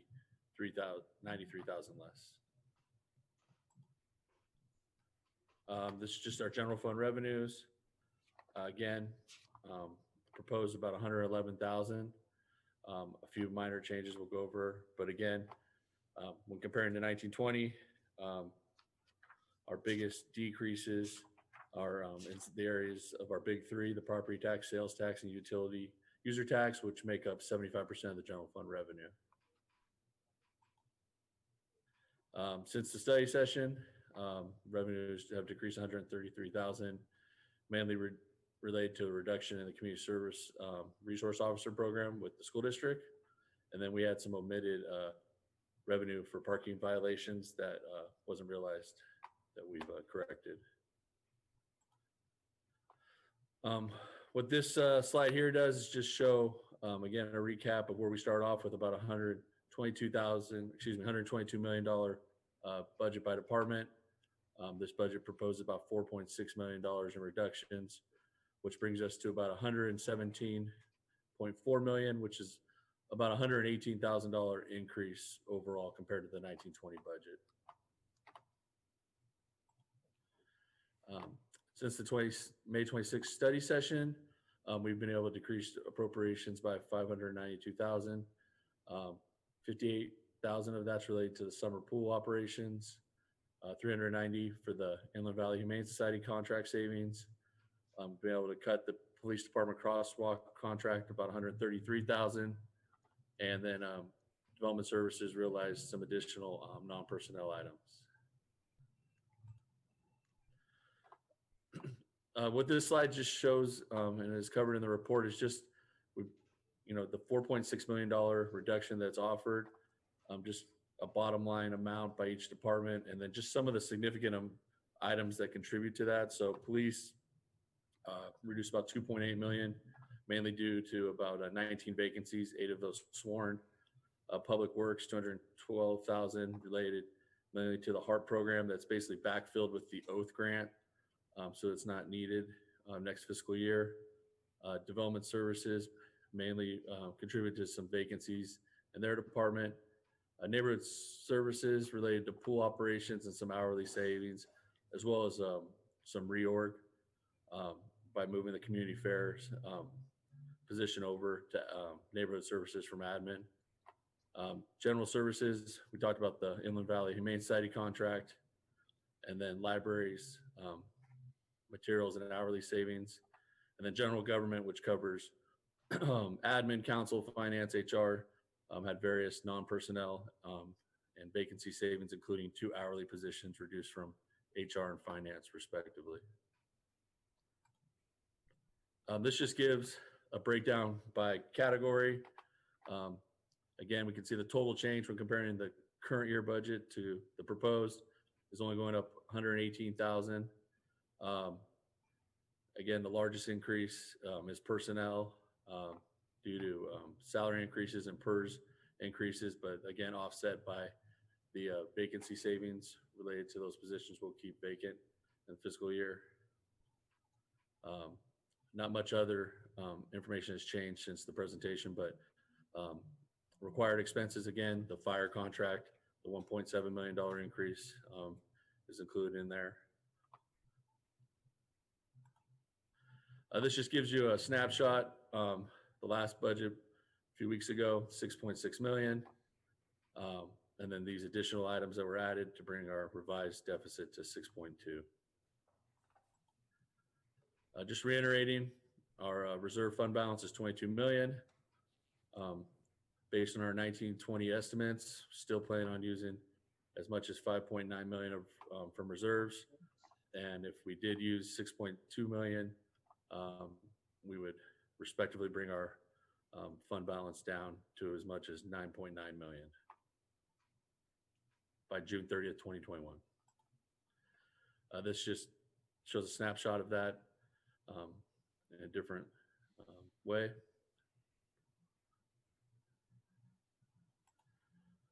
One thing just is our PERS contribution rates continue to rise. The budget for the general fund is about 17.7 million. And this is just important to notice, PERS increases continue to rise every year. Again, this budget does not include any full-time position changes, additions, reclassifications, and no changes have been made citywide since December of 2019. And just in closing the general fund, the goal is still to balance the budget without the use of reserves by June 30th, 2021. Ideas are continuing to be explored for further reductions. Those items include eliminating full-time and hourly positions, furlough programs, retirement incentives, and savings for the LA County Fire Service contract. Just briefly, I'll run through the other funds. Those cover our special revenue funds, debt service funds, capital projects, enterprise, internal service, and housing authority. Had some minor changes since the study session. Gas tax fund, we realized some additional revenue due to new state estimates. And then our emergency solutions grant revenue was overstated. So that's aligned now by 1.7 million. And then we had some changes to the renewable energy sustainability fund on the revenue and appropriation side. This is just more formality. As I said, we have different resolutions that we adopt. The Housing Authority budget has not changed since recommended last time. It's 17 million with about 16.2 million in revenue. They have sufficient reserves to cover that fund balance. And again, this hasn't changed since the last budget presentation. The CIP, again, 129 projects, 167.6 million is funded for those projects. Just a housekeeping item, project number 68562 in the proposed document will have corrected street name descriptions. In the adopted CIP document, it had some streets listed that weren't accurate and now has the proper streets that will be reflected in the finished adopted document. This just gives, again, an overview. We'll be adopting or propose for adoption about 13.5 million in new CIP funding. And just as far as adoption, per charter, budget adoption is required before July 1st. Ongoing economic issues, we will continue to bring forward and evaluate fiscal impacts and keep the council updated. If the budget is not adopted prior to July 1, the amounts appropriated will be deemed adopted for 2021 on a month-by-month basis using the 1920 budget.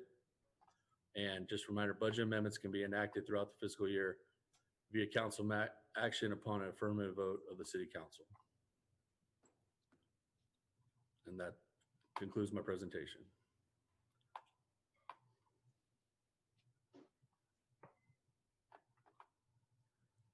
Unmute yourself, Tim. Sorry. I'm sure the council may have some questions, but I know we want to make sure that we open the public hearing. I know there's quite a few folks who want to comment on the budget. So at this time, I'd like to open the public hearing.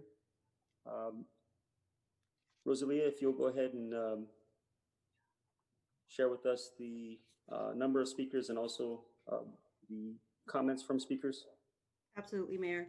So for tonight's public hearing, we have 95 speakers. So if everybody can bear with me, Development Services Director Anita Gutierrez is going to be assisting me. We're going to be going back and forth so that you know, I have enough saliva at the end of the comments. Okay.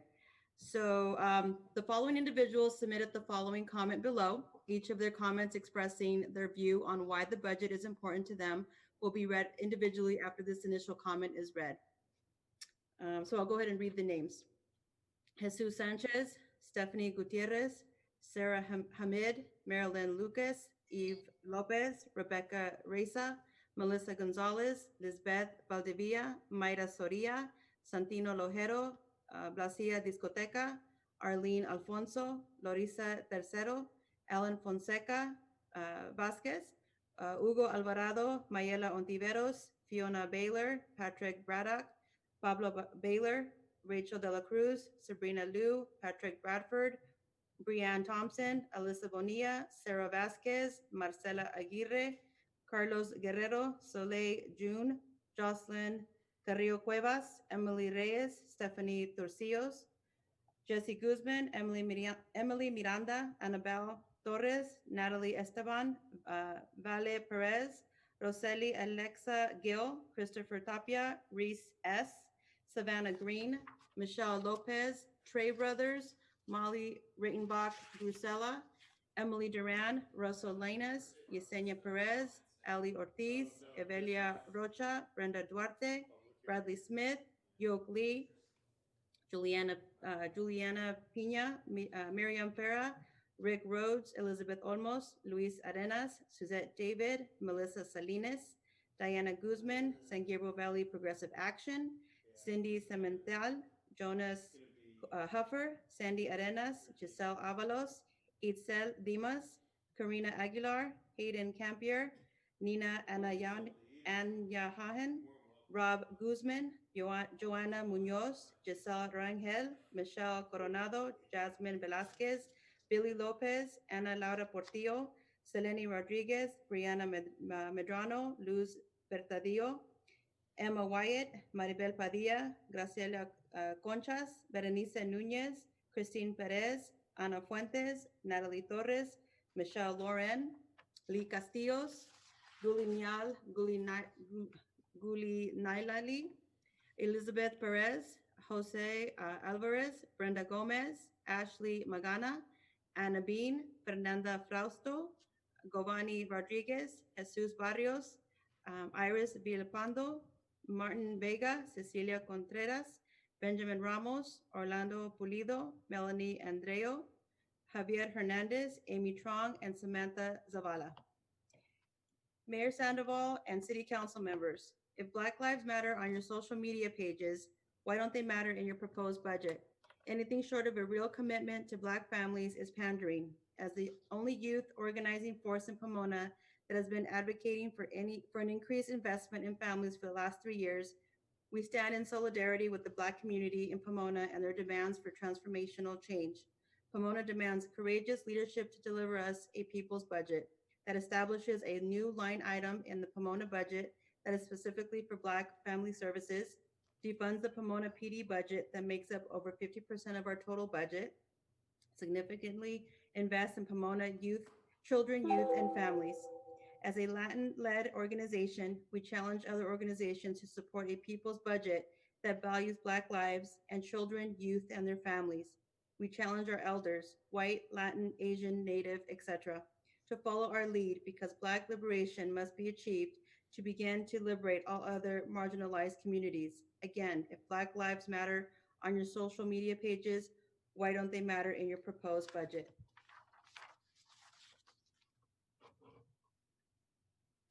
Okay, so next comment is from Stephanie Gutierrez. The budget matters to me because police are being paid to brutalize our Black and brown communities when they offer very little, if any, protection at all. This is at the same time that we do not have proper funding for public education, mental health services, and other social services. The problem is lack of resources for our community. Rather than address the issues our communities face at the root with constructive solutions, the police are used to covering them up and further perpetuate them. The police do not solve our problems. In fact, they are more than often than not one of the major causes of our problems. Defund the police and refund education now. From Sarah Hammond, the budget matters to me because I know how destructive the police are in our communities. I stand in solidarity with the Black community, the Black Lives Matter movement, and support Black liberation, which means that I will forever call to defund and abolish the police, and this starts in Pomona. If you really want to show your support for Black Lives Matter beyond a pathetic and tone-deaf post made by an unpaid social media intern, then defund the Pomona Police Department now. Next comment, Marilyn Lucas. The large amount given to the Pomona PD is overwhelming, and it must be distributed to the people of Pomona. The police are known to aggravate situations, therefore we must invest in organizations that will actually help people in times of a crisis. From Evie Lopez, if you continue to fund the Pomona PD, you will continue to support the oppression of a marginalized group along with the many other people of color that live in Pomona. Rebecca Reza, the community deserves to have every member supported and thrive. Our actions must support our words. From Melissa Gonzalez, as a Pomona resident, I find it very alarming that over 50% of the city budget goes to the police department. The city budget should go into services that will benefit its residents. We need better programs for residents, youth services, park improvements, homelessness, low-income housing. So many things and better ways to put back into our community and not the police. Next comment is from Lisbeth Valdivia. As a Pomona resident all my life, the education system has failed us. It has really taught us whitewash history that clearly protects our oppressors. I want more funds to be allocated to homeless folks, community gardens, access to healthy food options, free mental health, cops and military out of schools, ethnic study courses, and affordable housing. You as Latin board members need to prioritize the need of Black and Latino communities. You work for the people and you need to protect the people. It is time that you invest in our communities and stop being puppets to the system that oppressed our families. We need justice now. Myra Soria, the budget matters to me because we should be investing into our community in order to help the youth succeed. Arlene Alonso, Pomona is my home. I want to raise my kids and family here, but when our city budget is not reflecting positive affirmations towards the POC or people of color community who inhabit it, it shows Pomona doesn't care about its people. From Alan Fonseca Vasquez, the budget matters to me because ultimately it's our tax money and they're performing a public service for its citizens. And if we think they're getting too much funding, then we have the right to ask for it to be lowered. Next comment is from Hugo Alvarado. The city has a great amount of disparities that can benefit from a budget that isn't over 50% going towards the Pomona Police Department. From Mayela Antiveros, the budget reflects what we as a community believe, and the funding the police shows a genuine distrust in the Pomona citizens and lack of concern in the population, focusing more on control versus focusing on community growth. Fiona Baylor, the budget matters to me because I believe that Pomona needs to invest in its residents rather than its police. From Patrick Braddock, the budget matters to me because I'm a tax-paying, law-abiding citizen, but I get treated otherwise by the same law enforcement my tax dollars are funding. Pablo Baylor, the budget matters to me because I know and have seen firsthand the huge difference that can be made in our communities if resources are provided to tackle the causes and not the results of social and economic injustice. From Rachel De La Cruz, this proposed budget is important to me because I believe that Black liberation must be achieved to begin to liberate all other marginalized communities. This proposed budget reflects your morals and your priorities. Comment from Sabrina Liu. Too much money is allocated to the Pomona PD, creating cycles of harm that directly affect Black and brown communities and perpetrate notions of violence and harm other marginalized communities. Police violence harms all of us. Today, I am asking you to think big. Imagine a world where money is allocated to services that can help prevent the roots of the problems, Pomona PD is there to police. Imagine a world in which we invest in our communities. From Patrick Bradford, this budget restructuring is important because I'm from Pomona and I can tell that this city only supports our Hispanic population and not our African American population. I understand that we are a gang-infested city, but if we want to create change, we have to target the youth. We need to make it acceptable for kids to go outside and play out our local parks and rec programs that lack proper funding as well. This can change if we make a real effort and not putting money in these fake programs that fail due to lack of support. Marianne Thompson, this budget matters to me as a Black woman who is tired of seeing the normalization of class oppression rooted in racism. Instead of blaming those who are disadvantaged, the filter of bias must be removed. Only then can you properly assess the socioeconomic oppression that has been imposed on Black community and contributes to the stereotypes that plague us to this day. Cowardice is not welcome in this movement. Do the right thing and begin to serve the underserved. From John Telebrico, Pomona Mayor and City Council. My name is John Telebrico, and I am a student at the Claremont Colleges who frequently visits Pomona. I am writing today because I am concerned about the way that this community, especially the Black and Brown citizens within it, have been treated with regards to the police department. California is one of the biggest beneficiaries of the federal 1033 program, and today you have a real opportunity to help create change when it comes to the way police use force and various other crowd control measures. Residents of this city should not have to fear for their lives because they see military-grade weaponry rolling down the same streets that they walk and live on daily. We should not be forced to witness a lack of transparency on the part of the Pomona PD, especially given recent events across this country, such as the treatment of peaceful protesters by the violent, antagonistic actions of officers. There ought to be standards of accountability when it comes to the use of force against those who are exercising their constitutional rights to assemble. This includes 1, demilitarizing the force and the use of high-grade weaponry acquired through programs like the aforementioned 1033 program, thereby committing to return much of these unnecessarily violent weapons. 2, the increased use of body cameras and other forms that hold the police accountable to the public whom they are serving. 3, clear and outlined protocols which disallow officers from inciting violence during the relatively peaceful protests and discontinuing the practice of arresting said protesters on vague grounds. These are just a number of things that you have the power to commit today. As an extremely diverse city inhabited by thousands of people of color, Pomona ought to take charge and implement these measures rather than empowering racist and violent institutions.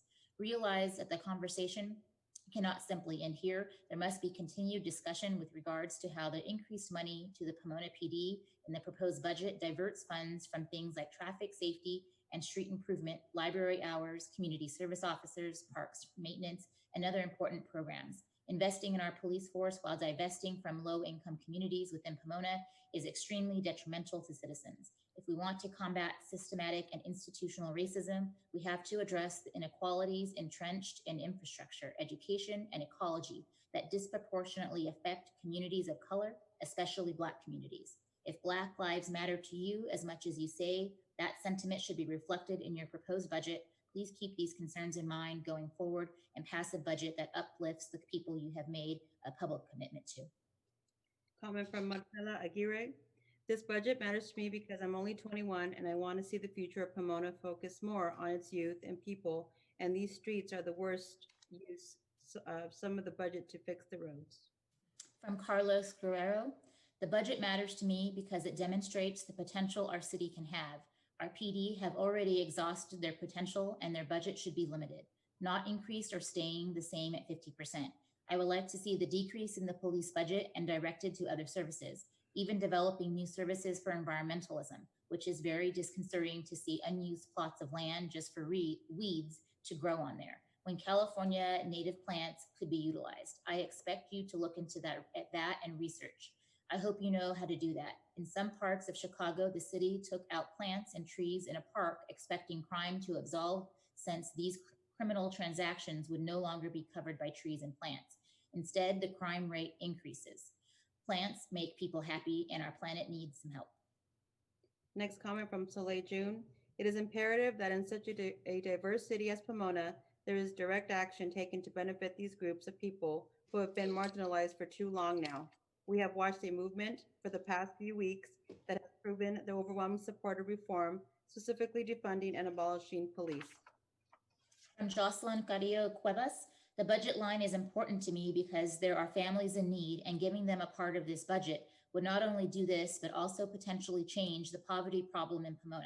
Giving more funds to the police only means that there are more ways for minorities to be harassed and discriminated. Emily Reyes, as a second-year philosophy major at Cal Poly Pomona with an emphasis in law and society, and also growing up in the city for 10 years, I've started to realize that we are really screwing things up. If our focus is to reduce crime rates, shouldn't we give those that are disadvantaged better opportunities to build and live a stable life so that they do not have to resort to committing crimes?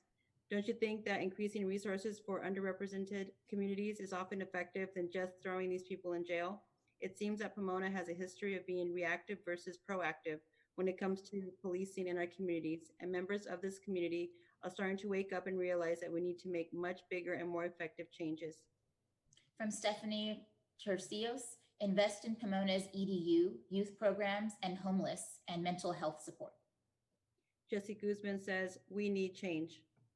From Emily Miranda, our city's budget is important to me because what I see every day in my neighborhood and across the city shows me that the mayor and council are not committed to improving the daily conditions of those who live and grew up in this city.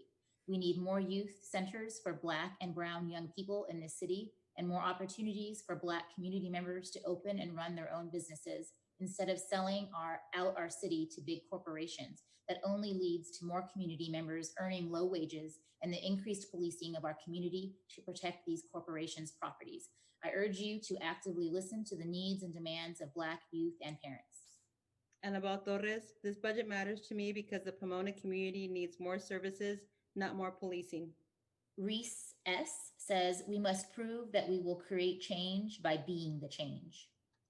Savannah Green, this budget matters to me because not only do I live in Pomona and have been my whole life, but I also come from a multiracial family, as do most families in Pomona. I love the city, but more so than that, I love its people, its communities that bring people together.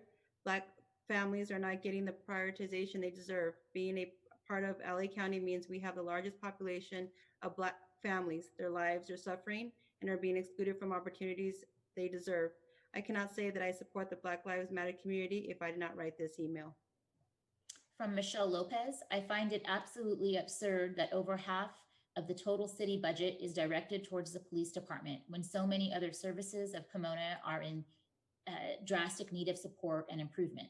The budget should prioritize social, public housing, and health services that directly center the needs of the Black community and the minority community of Pomona at large. It is an insult to the community of Pomona to have their city council and mayor value Pomona PD over their own constituents' needs. Comment from Molly Rainbach Grusella. Right out of high school, I had interned in your human resources department under the supervision of Catherine Berger. I remember my first day of work vividly. I had walked in with a coworker who had met me in the parking lot because it was unsafe to walk into the building alone as a young woman. This had bugged me deeply and still bothers me to this day. I had grown up in Pomona off of Gary down the street from the Fox Theater, and not once in my life had I felt unsafe to walk the streets alone. I felt almost insulted by this employee because if she was talking about the citizens of Pomona that line up outside City Hall for a safer place to sleep, then what would she have thought about me riding my bike at night with my black hoodie on to go to Del Taco? Pomona has always had a race problem. You can see it distinctly where the border of Cal Poly and the rest of the city meet, or as I have heard people say in City Hall, the ghetto, thugs, gang territory, etc. All of the names thrown onto my city by its own workers was not only insulting, but hurtful.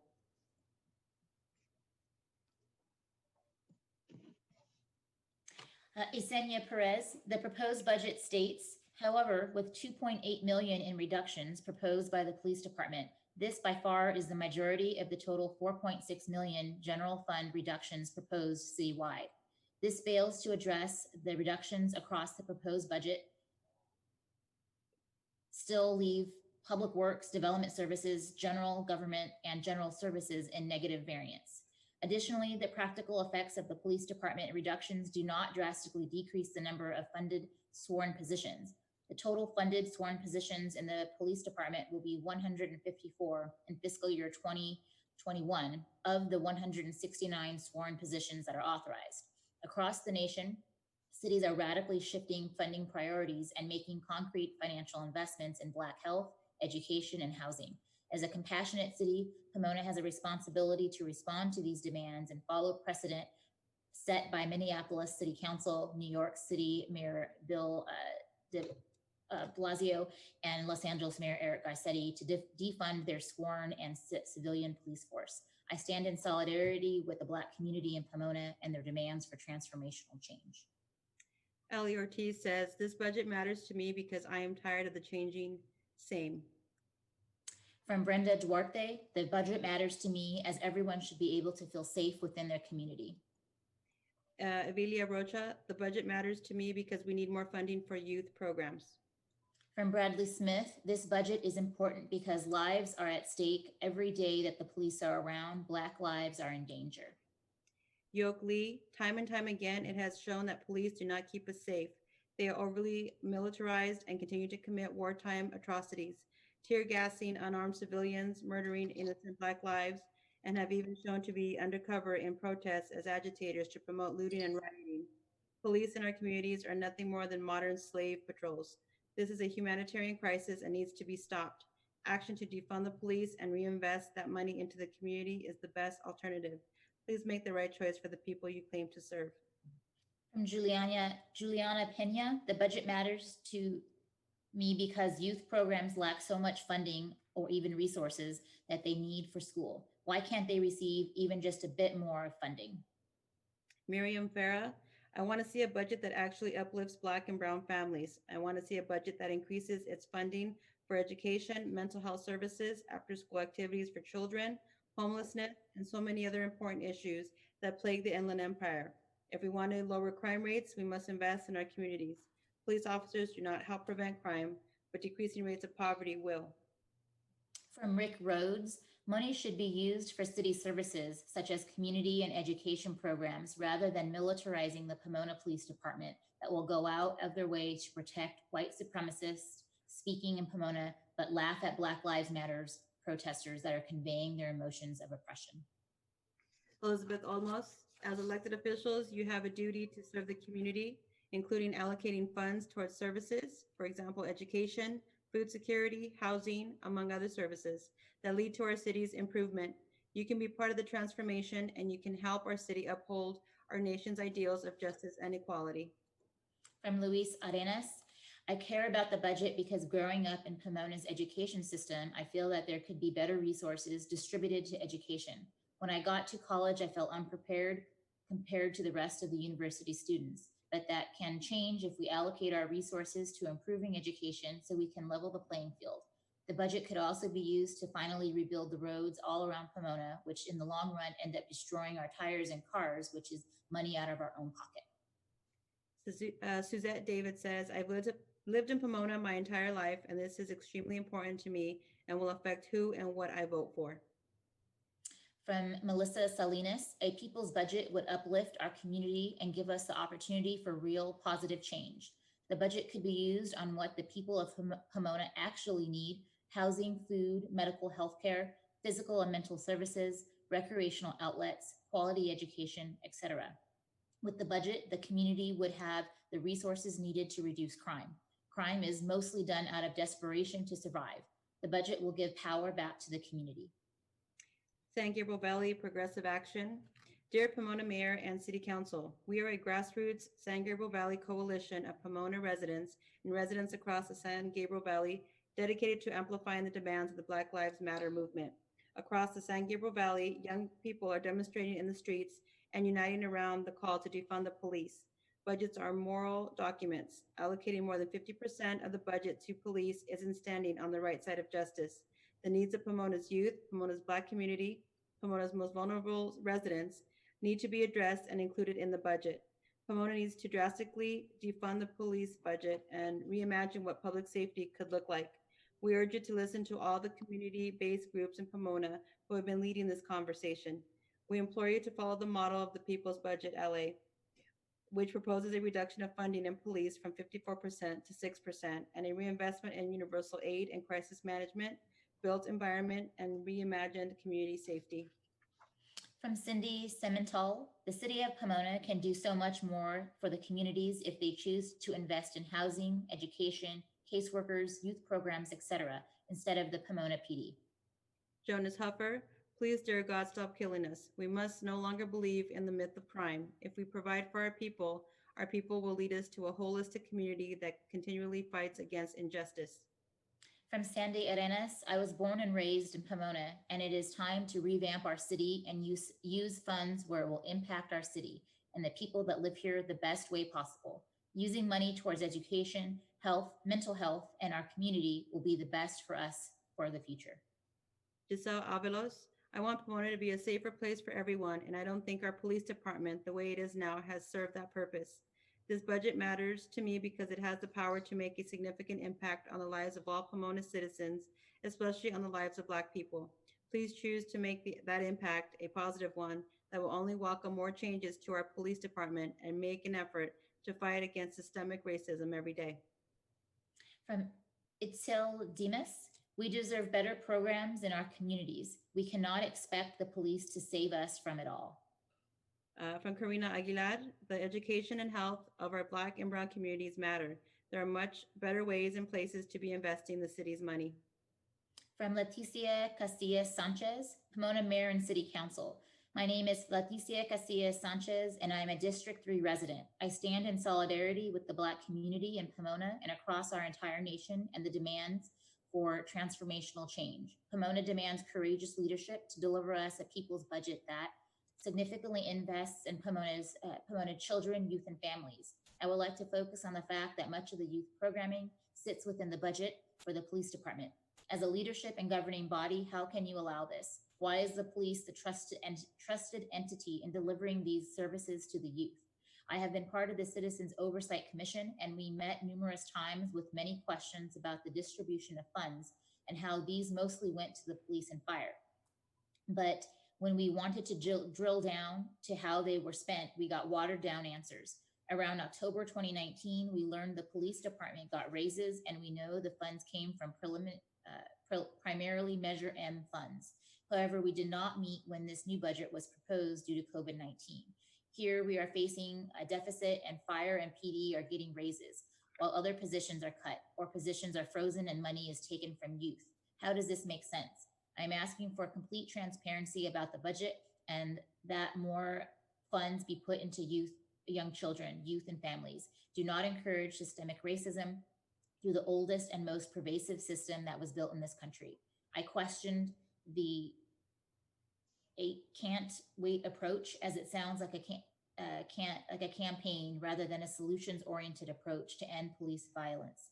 I did not read anything that recommended community involvement as part of the approach. It sounded like more of the same in different packaging. I believe that Black liberation must be achieved to begin to liberate all other marginalized communities. But my question to you is, where is your moral compass on this, and how do you plan on changing this status quo? Thank you for your time.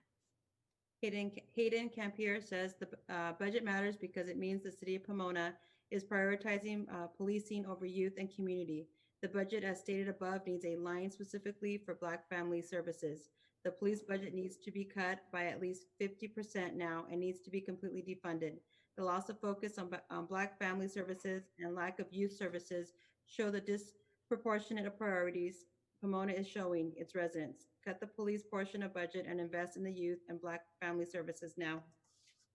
From Joanna Munoz, we need divestment from the police and investment in community services. Once again, I urge that the City Council adopt a budget that redirects funding away from the PPD and into programs and services that support our vulnerable residents and residents of color. Giselle Rangel says, I believe this proposed budget can be spent in various ways instead of it having over 50% allocated for the Pomona PD. We need our budget to be spent on our community, our youth, our children that grow up and live here in the city of Pomona. Our community needs more educational, recreational, housing, and healthcare resources. If we are not spending this money on our future generations' well-being and education, then what example are we leading by? Transformative change will only occur when we come together and invest in our communities. From Mike Suarez, Mayor and Council and City Council, the Pomona Police Department's budget must be cut and the saved budget needs to go to other departments like the Pomona City Library. This is the right and humane thing to do because these departments have been cannibalized in the recent years. At the same time, the City Council increases the bloated budget of the Pomona Police Department. I will give you one striking example of how our city library is suffering.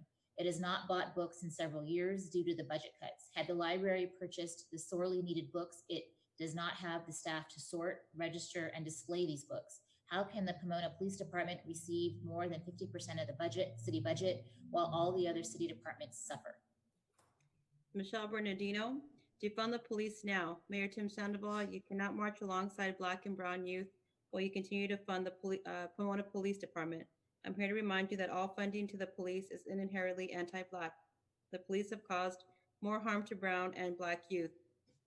If you really care about Pomona's future and the incredible youth leaders taking to the streets, then you need to be held accountable as well as the entire council member team and immediately start defunding the police state in Pomona. Redistribute those funds for community and youth programming, for community gardens, for community and youth spaces, and ensure that community is taking on these efforts and their voices are centered. If you continue to fund police, you're continuing to fund an institution that continues to criminalize our communities. You owe that to Black lives. If you do otherwise, make sure you know that we are taking note. Your silence is complicit in violence. Your support for police is entrenched in anti-Black racism. Your actions to continue to fund the police are complicit in upholding white supremacy and militarizing the police and continue to systemically oppress our community, especially Black youth and families. Do better, all of you. Defund, dismantle the police state now. From Elizabeth Encarnacion, hello City Council members and Mayor. My name is Elizabeth Encarnacion, and for over 8 years I lived and worked as an educator in Pomona. The current issues affecting our social climate need to be addressed on a city level, and the current budget as stands needs to be addressed as a way to target change through the following 2 ways. Limit and decrease the Pomona PD budget that makes up over 50% of our total budget, and significantly invest in Pomona children, youth, and families through education, reform, and higher funding. Thomas Orsua, Pomona Mayor Sandoval, and the members of the City Council. There was an assertion with the Pomona City Council election of 2018 that you as mayor had achieved a decisive political alignment to move the city in some still unknown direction that would deliver the impressive results that your original mayoral campaign touted. The new city council began its term with a 3/4% sales tax increase to aid this momentum.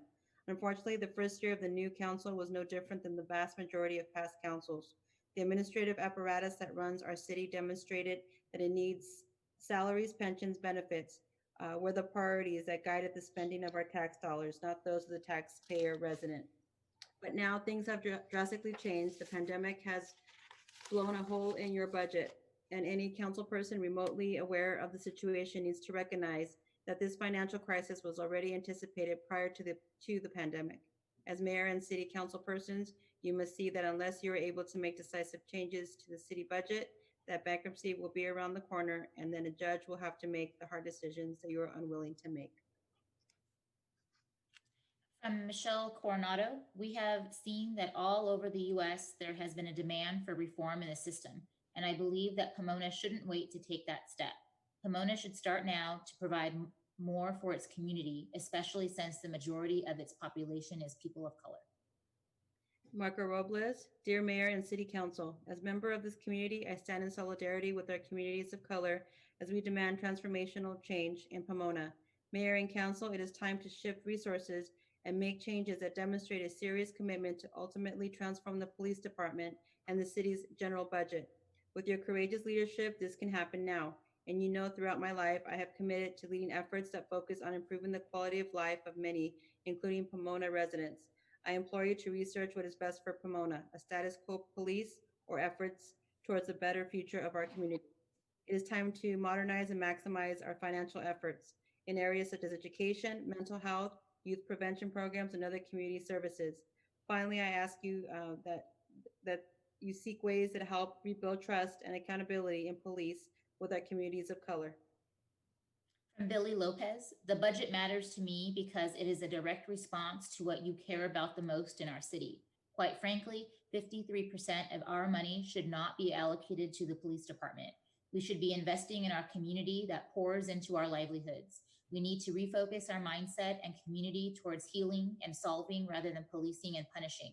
We, the people of Pomona, demand for more funds allocated towards better education in PUSD, more efforts towards our houseless community, more funds in healthcare towards mental health and substance abuse, more funds in our community parks and gardens. We demand a city budget that is for the people. Ana Laura Portillo says, as a Pomona resident for over 30 years, who lived here in Pomona during 1992 riots, there has not been much change to help our Black families in Pomona and spend money on our Black youth. Our youth are our future. I just wish City of Pomona Mayor Sandoval and City Council members would understand that if we invest in our children, that money will return back to the Pomona in twofold. When I voted for Tim Sandoval, I had high hopes that since Mr. Sandoval worked at Bright Prospect with youth, he would know the importance of youth services in the City of Pomona, that he know regarding the lack of services for Black youth and the extreme importance of investing in them. Please make it right for our children and invest in them. From Kayla Yamada, dear Pomona Mayor and City Council, Pomona's resources have been useful to me for the past 22 years. However, Black people should not need to risk their lives in Pomona. I stand with the Black community in Pomona and hope your leadership steps up. Please defund Pomona PD and redistribute funds to invest into Pomona families. Look at evidence-based alternatives to fill social service roles that professionals can perform but are often covered by police. Erin Runyons. My name is Erin Runyons. I live in Pomona and I'm a member of United Voices of Pomona for Environmental Justice. I ask you to redo the Pomona City budget to better reflect the priorities of many people in the city. The Pomona PD, like other police forces around the country, are known for abuse and murder. Is this a priority of the city? Spending $62 million on the police, over half the city budget, is economic violence. Is it a priority in the city to fund weapons and tactics that are used to brutalize people? Please do not rationalize police brutality to yourselves as bad eggs or mistakes. It happens far too often. It is a pervasive and systematic racialized violence witnessed across the nation. It should not be funded by municipal budgets. Pomona is always strapped for cash, and yet our police department has a military vehicle that is essentially a tank. We cannot fund our library properly. We do not have enough good park programs or youth programs. We have so little green space. We do not have strong pollution reduction programs. We do not have enough urban farms, but we have a tank. Why? From Brianna Medrano, this matters to me because my brothers and sisters deserve justice and the systematic racism needs to stop, needs to be taken down for good. Luis Bertadillo, as an immigrant that grew up in Pomona at a very young age, I learned to fear Pomona police due to the encounters I witnessed of them harassing undocumented drivers. Black undocumented immigrants are disproportionately detained, targeted, and deported at alarming rates. It is time for Pomona city officials to take action and defund the Pomona Police Department. From Emma Wyatt, this budget matters to me because we need reform that will actually benefit everybody in our community. Anel Hernandez, Pomona Mayor and City Council, are writing to you to address two issues today. The first one is to please extend the eviction moratorium for the next 12 months and also add a rent freeze. The community has been struggling to make ends meet during these hard times, and we must give them the security they need to stay in their city. Housing is a human right, and you cannot allow our community to take yet another hit. Second, I stand in solidarity with Black Lives Matter, and if you do too, as you say you do, this needs to be reflected in the city's budget. You cannot say you are with us only in words. You must follow through with action. Pomona is demanding a people's budget that establishes a new line in Pomona budget that is especially for Black family services, defunds the Pomona PD budget that makes over 50% of our total budget, significantly invests in Pomona youth and families. The community has put their time and effort to this cause for some time now. Please do not make us feel ignored again like so many times before. From Graciela Conchas, it is important to feel safe in a community that is safe and inclusive to all. From Christine Perez, Pomona is chartered as a compassionate city committed to lead in awareness, policy, and activity in promoting compassion within our community and the surrounding cities. The opportunity for Pomona to lead and take action is now. I stand in solidarity with the Black community in Pomona and their demands for transformational change. From Brittany Allison, I want to thank those of you on council who have spoken out against the murder of George Floyd and who have affirmed that Black lives matter. I am deeply concerned about the issues of systemic oppression that members of the community face. It may be easy to claim that the issues we read about in the paper or see on the news do not happen here, but they do. I appreciate your leadership in understanding that recognizing the perpetual oppression of Black lives in no way diminishes, disregards, or disrespects law enforcement. In support of this fact, I am requesting that the City Council allocate funds to the Center for Black Culture and Excellence. I hope to see you partner with the community in the discussion on creating a more equal and equitable community. Thank you. Thomas Allison, I want to thank council members and the mayor for affirming that Black Lives Matter. I appreciate your leadership and understanding that recognizing the perpetual oppression of Black lives in no way diminishes, disregards, or disrespects law enforcement. It has recently been held that racism has an impact on local, state, and national economies. Having a council that not only recognizes racism as an issue, but is poised to respond to its solutions is an indication that this council means well and will take the necessary steps to do what is best for the community. In support of this, I am requesting that the council allocate funds to the Center for Black Culture and Excellence. I look forward to continuing the discussion on creating a more equal and equitable community. Thank you. From Ana Fuentes, these funds can be used for better programs in our K through 12 schools or more programs for our lower income communities. The budget could create so many more opportunities for our youth and colored families. Lee Castillo, this cause matters to me because by continuing to overfund the police department, you are actively undermining better resources it could be allocated to, as well as encouraging the continued use of police brutality. From Guniali, budget matters to me because we need more funds in education system at Pomona. Elizabeth Perez, almost 80% of Pomona's budget is going into police and fire, leaving all other community services to share 20%. This is unacceptable. Pomona City Council, I urge you to propose a budget that values community and youth services over the police. I'll let you do the next one, Rosario. Okay, no problem. Gladys Chavez and Oscar y Gael B. Estoy sugiriendo y apoyando que nuestros jóvenes de Pomona tengan más programas directivos nuevos y que continúen los que ya existen. Programas de deporte también. Exhorto a los miembros del Honorable Concilio de Pomona, así como también a nuestro mayor señor Tim Sandoval, para que apoyen con fondos económicos a programas educativos y recreacionales a estos programas. Así se logrará tener un futuro de hombres y mujeres productivos y buenos ciudadanos. Considero mejor opción que estar preparando al Departamento de Policía con tantos recursos económicos como siempre se ha venido haciendo. Apoyo a nuestros jóvenes que son el futuro de Pomona y que todos deseamos tener. Jóvenes emprendedores, saludables y exitosos. Desafortunadamente, esto no se logra si no los apoyamos con recursos esencialmente para eso.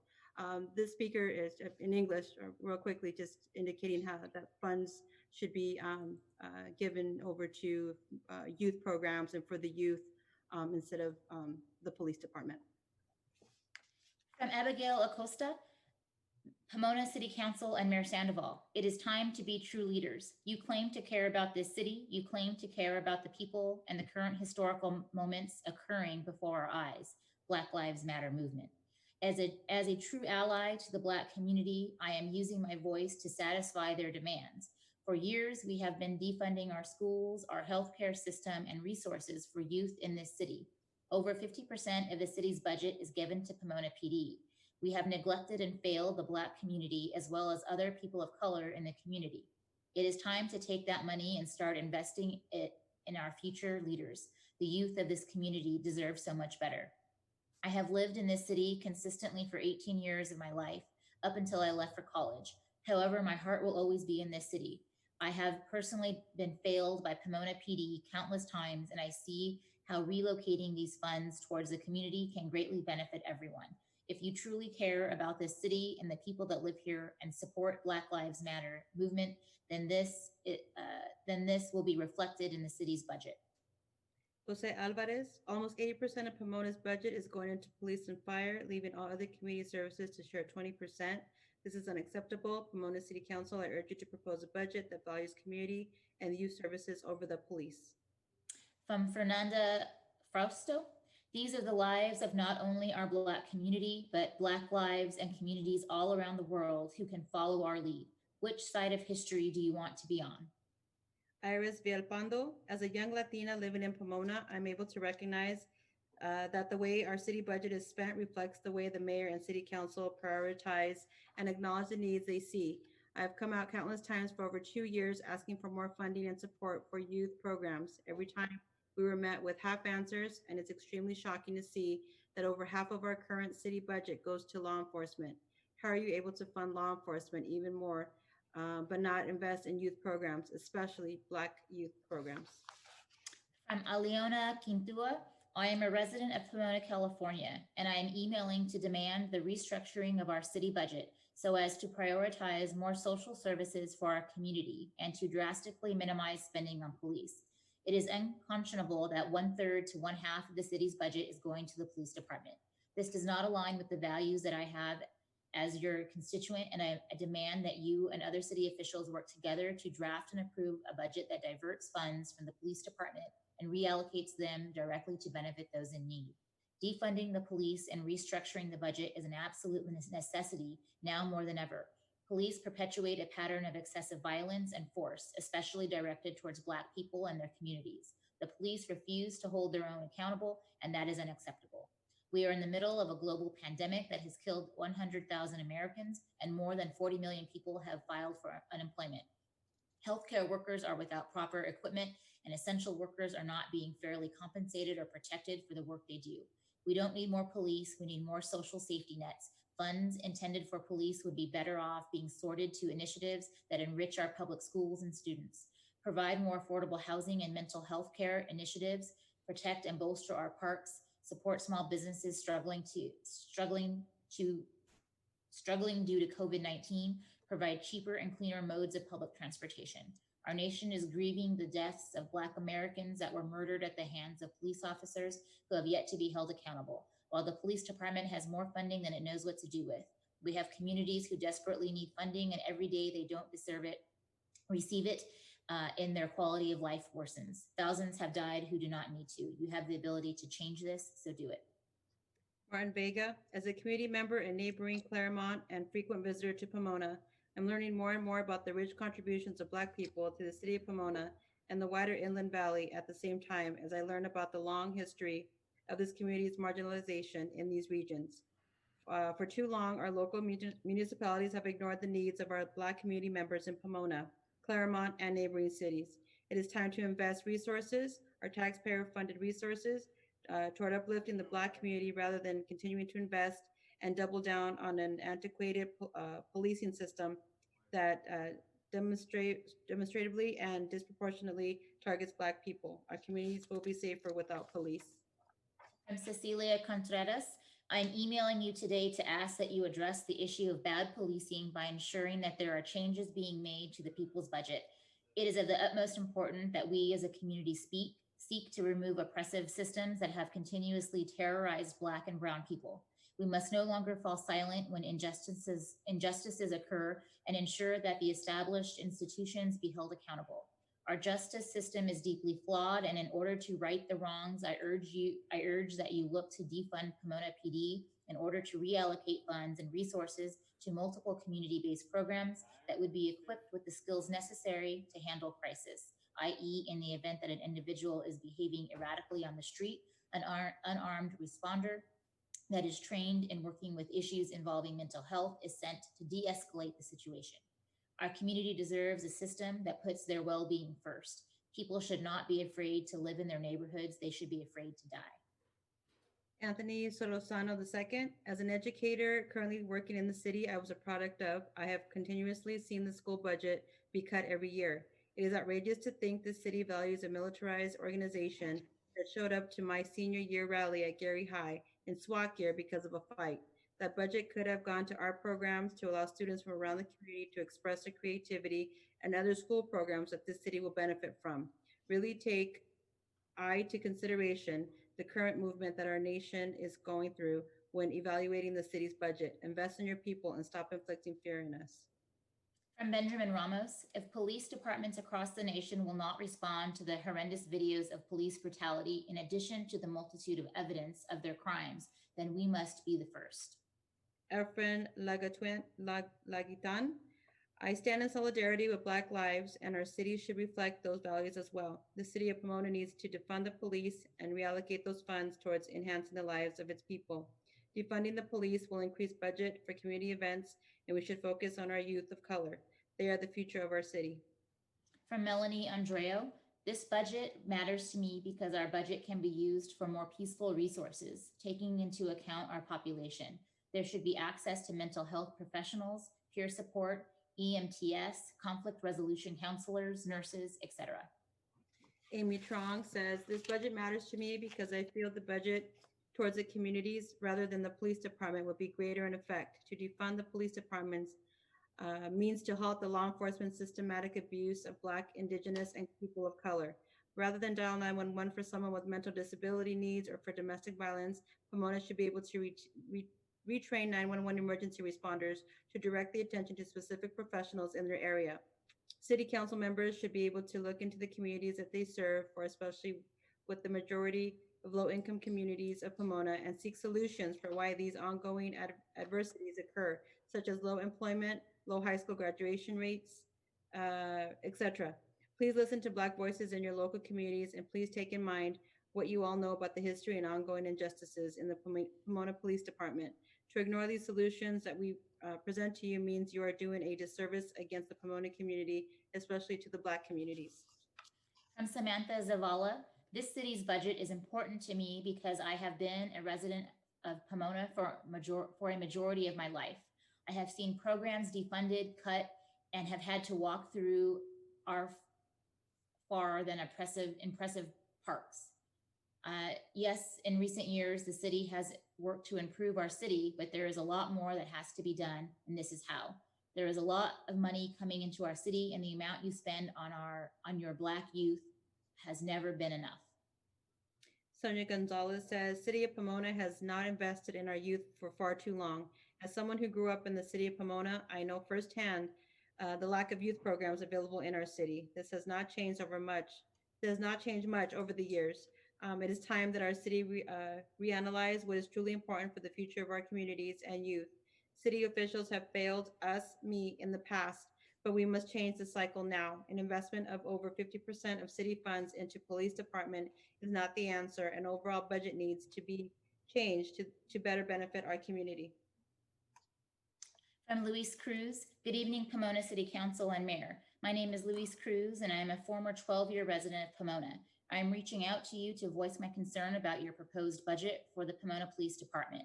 The city of Pomona deserves a city council and mayor that truly want to see long-term improvements in the community. The city of Pomona deserves a budget that invests in the people. Many cities across the country have put law enforcement before our youth housing, schools, mental health, etc. These decisions are not acceptable. This is an opportunity for Pomona to initiate change and truly be invested in our future. We've seen you shown physical support for the Black Lives Matter movement through social media. Pomona now needs you to show emotional investment. We demand that you move forward with a budget that significantly defunds the police and establishes investments in our youth, schools, healthcare, and other social service establishments that assist marginalized communities. Please do the right thing by investing in Pomona's future and not the police. And Mayor, that was the final comment for the public hearing tonight.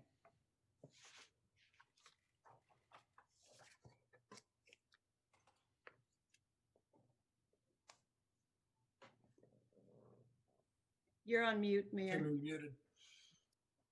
Yeah, I just want to thank everyone who contributed their comments to this topic of our budget. I know that people understandably so have very strong feelings about how we allocate dollars, and I know we'll have certainly going to have a conversation about that budget in a moment. So just want to express my thanks to everyone for your comments and your ideas about what we should be doing as a city council. With that said, I'm going to go ahead and close the public hearing. And then what I'd like to do is to go ahead and call on each city council member to weigh in. If I can start with Councilmember Preciado. Yes, not sure if it's for the city manager to answer or Andrew Mulberry to answer. But what is the importance of making sure that this budget, and just so everybody understands and it's clear, that it gets passed today? And from what I'm also hearing is that we can change it at any time, but how fast can we change it if we request a change?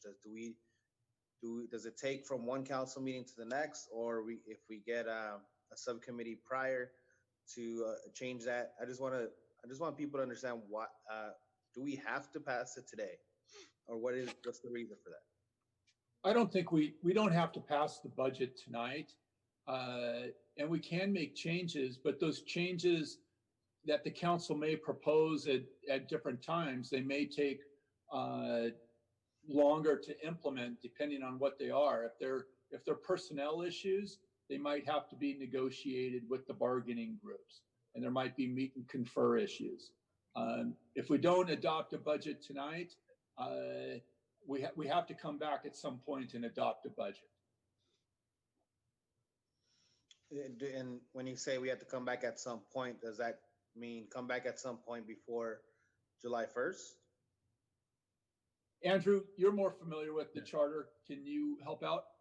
Yeah, per the charter, to start a spending plan for the 2020-21 year, yes, we need to adopt the budget before June 3rd or July 1st. As I'd mentioned, if we don't, then what will happen is we'll revert back to the 1920 budget, basically of last July, and that'll be our starting point. So we basically start off each month without an adopted budget with the prior year. So does that answer your question, council member? Yes. I also wanted to, and I know that other council members are going to have other things to say, but you know, when we're talking about, we had our budget study session. Were we planning prior to COVID to have open meetings, in-person meetings with our residents? As I recall, we did request some of that. When you say requested meetings with our residents, on what subject? We've been having our boards and commission meetings via Zoom, but we haven't been having any meetings with the public, you know, well, at this point. I understand that we didn't end up having them, but I know that earlier in the year, in January, I believe, we had asked if we could do an open budget study session prior to the one that we just currently had, like as a council, but one that was going to be more open to the community, to teach them about how the budget works. I believe that's what we had instructed, and that it was changed due to COVID. Is that correct? I don't recall that, you know, when I started being a direction. We had the mid-year budget review in March, and I don't recall that being part of the direction from the council. That's fine. I'm going to write down some other stuff, and I'll come back. Thank you.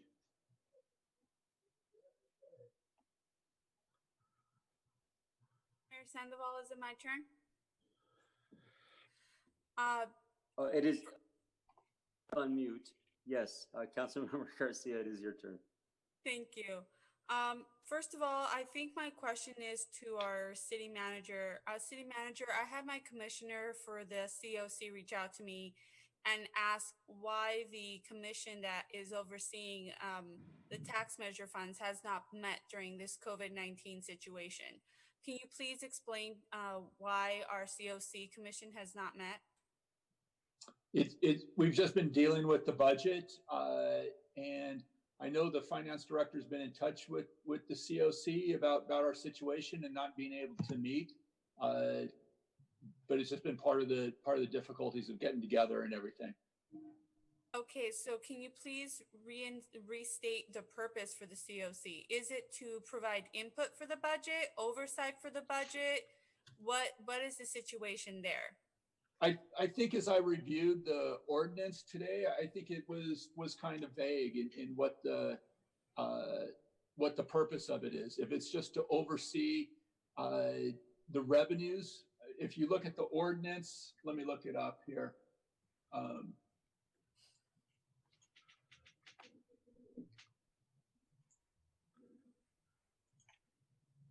going to my email, hold on.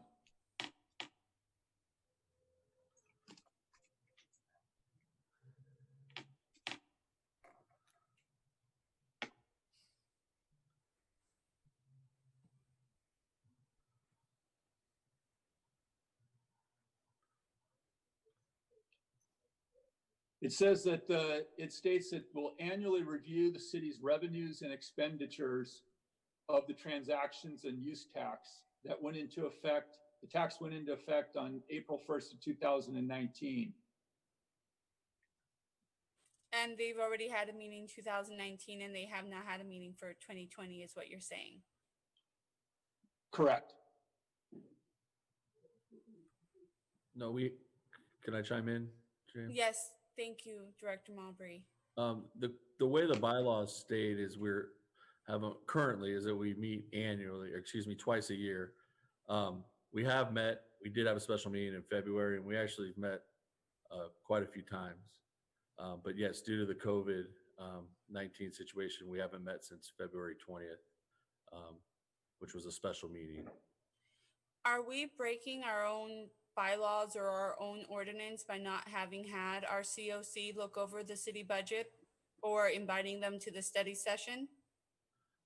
There's nothing specifically stated in there that says the COC reviews the budget per se. It talks about specifically the transaction and use tax, which is, in this 2021 budget is estimated about 11 million, which would be 10% of overall revenue projected. So again, as the city manager said, it's pretty vague. I think the committee, we started working through the bylaws and some goals, but I don't think we're violating any section of the ordinance that was passed with the tax measure. And now that I'm bringing this up, can I please ask that we reach out to our COC and have them just walk them through the budget, see what they have to say. As it was mentioned with Councilmember Preciado, we do not need to pass this today, but we do need to pass this quickly so that we are able to actually spend money. Unlike the federal government, we cannot shut down if we do not have a budget. So I would appreciate it if we can please reach out to them and see if city staff can somehow arrange a Zoom meeting with them as soon as possible, just to see what's going on, have them review this. I would hate for them to feel that they are a rubber stamp or that their opinions do not matter. It was quite clear from the residents that they want to make sure that this money is being spent appropriately, and I want to make sure that they fulfill their mission. I have other things I want to say. Not exactly sure when it will be appropriate to say them, but I do want to make the comment that while I understand the financial pressure that the state, the county, and cities are facing, I think that anyone who assumes that we can continue 2021 under normal circumstances is very much mistaken. These are indeed trying times, and we have not seen the like since about 2008. So I would really like to ask all of our departments and all of our contractees and everyone to really examine what they are doing and make sure that they're being as efficient and effective as possible for the city of Pomona. There's a couple of people that have specifically, I believe, the fire department that are asking for an increase to their budget, and 1.6 million out of our deficit, that's a 1/3. That's a pretty big chunk of that deficit that we're facing. So if we could all please go back to the table and reanalyze what we're asking our city to provide, I would appreciate it. Thank you. I went to the fire department and I asked them for a reduction in their contract. They haven't gotten back to me on that. They said that their budget is $60 million in deficit right now, and that it's very difficult for them to reduce their contract costs. to their contract cities. I've talked to other contract cities, and they've had the same conversation with the fire department. And our contract is our contract with the fire department, and it says that they'll provide X amount of fire stations and apparatus and personnel, and we're responsible for that cost.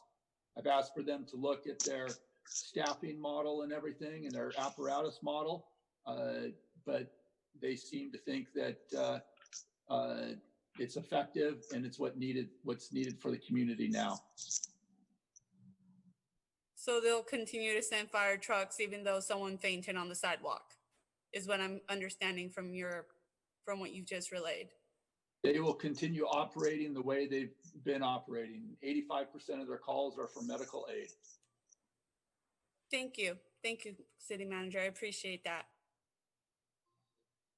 Any other additional comments, Councilmember Garcia, at this time? No, thank you, Mayor. Okay, all righty. Councilmember Honoraros Cole? Thank you, Mayor. First of all, I want to thank our residents that have taken the time to express their opinions, their concerns in regards to the budget. I know it's difficult at this time that we are going through this. I'm really concerned about this because we have heard so many voices tonight in many aspects, and my concern is, how are we going to satisfy these concerns? And still, if we do have a budget cut, how are we going to maintain services, whether it's police or fire department? 1.3 million is a lot of money for a fire department, but yet, they haven't made the decision either. So, I mean, it's, everything has just piled up on each other. These situations that are occurring now is just basically a continuation of what we had in the past prior to the COVID-19. I'm glad we don't have to pass it tonight, but I know it's urgent that it needs to be passed immediately. So I think we're really going to have to step up and decide what we really need to do. At this time, that's all I have to say. Councilmember Lestro? Thank you, Mr. Mayor. I too want to thank the community for weighing in on their opinions about the city budget. Obviously, an important decision for us, as it is for any city council. I'll keep my comments brief. I think I expressed my concerns and my interests pretty clearly at the May 26th budget session a couple of weeks ago. I'll repeat that we're looking at a $6.2 million deficit as we move forward. I want to say thank you to all of the department heads for all of the cuts that they've made so far. It's always tough to make reductions in your budget, and I know that all of the department heads have done the best they can, and we've even seen some additional cuts since May 26th, and every little bit helps. So all of that hard work is appreciated, and all of the hard work that the finance department has done in putting together the budget. All of that said, though, I know we're trying to close that $6 million plus gap. I remain committed to not using our reserves and not supporting the use of our reserves to cover that whole deficit.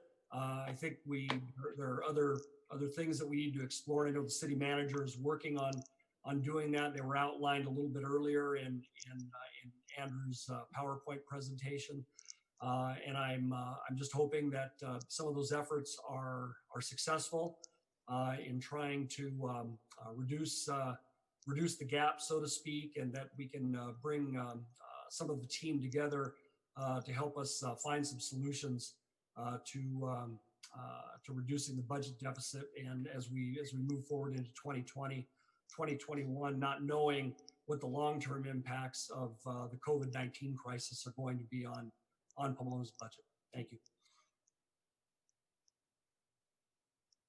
Councilmember Torres? Yes, thank you. Thank you so much to the city staff for putting together this report. The city of Pomona and the city council have very clear that we have a lot of assistance ahead, and we are going to need more federal assistance from the federal government because the state of California has done nothing but hinder our community. And I haven't seen any money from the state of California on what they're providing the city of Pomona. So my hope is that come January 30th, our leaders in Washington, D.C. could take leadership position and help fund states and cities in need.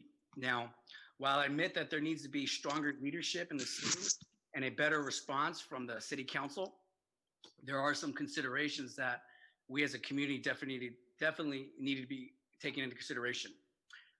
First is I've heard reports that we live in the third most dangerous city at night. How does defunding police, or how does millions of dollars in cuts in public safety look in that regards? I'm not saying I'm entirely opposed to what I've been hearing in the community. I always keep an open door policy and want to learn more from some of the experts that I've been hearing advocating for social justice reforms. But the lingering question for me as an elected official is what do we do with all these calls from the residents that we're getting every single day? A good example is the firework issue. Last year, Chief Michael Oliveri requested an extra $30,000 of funding to enforce the policy. Now, if we decide right now we're having a lot of residents ask for more funding. Is that going to be interpreted as we're increasing funding for police, or is that going to be interpreted as we're responding to many calls from constituents? I believe that this is a dialogue that we need to bring people together, and we need to have this dialogue with everybody. They need to know our perspective as an elected officials, and we need to know their perspective as community advocates and community leaders. Now, I'm gonna give you another example that people probably on the city council probably won't mention to you. Why is Pomona's police budget over 50%? There's a great answer to that question. Well, the bottom line is it's 50% of the budget is because City Hall has not been doing a good job of managing your finances. City Hall has not been doing a good job of getting these projects approved, of attracting new businesses, of generating new revenue. And if you look at surrounding cities, like the city of Ontario, like the city of Fontana, their police budgets are approximately close to what Pomona is.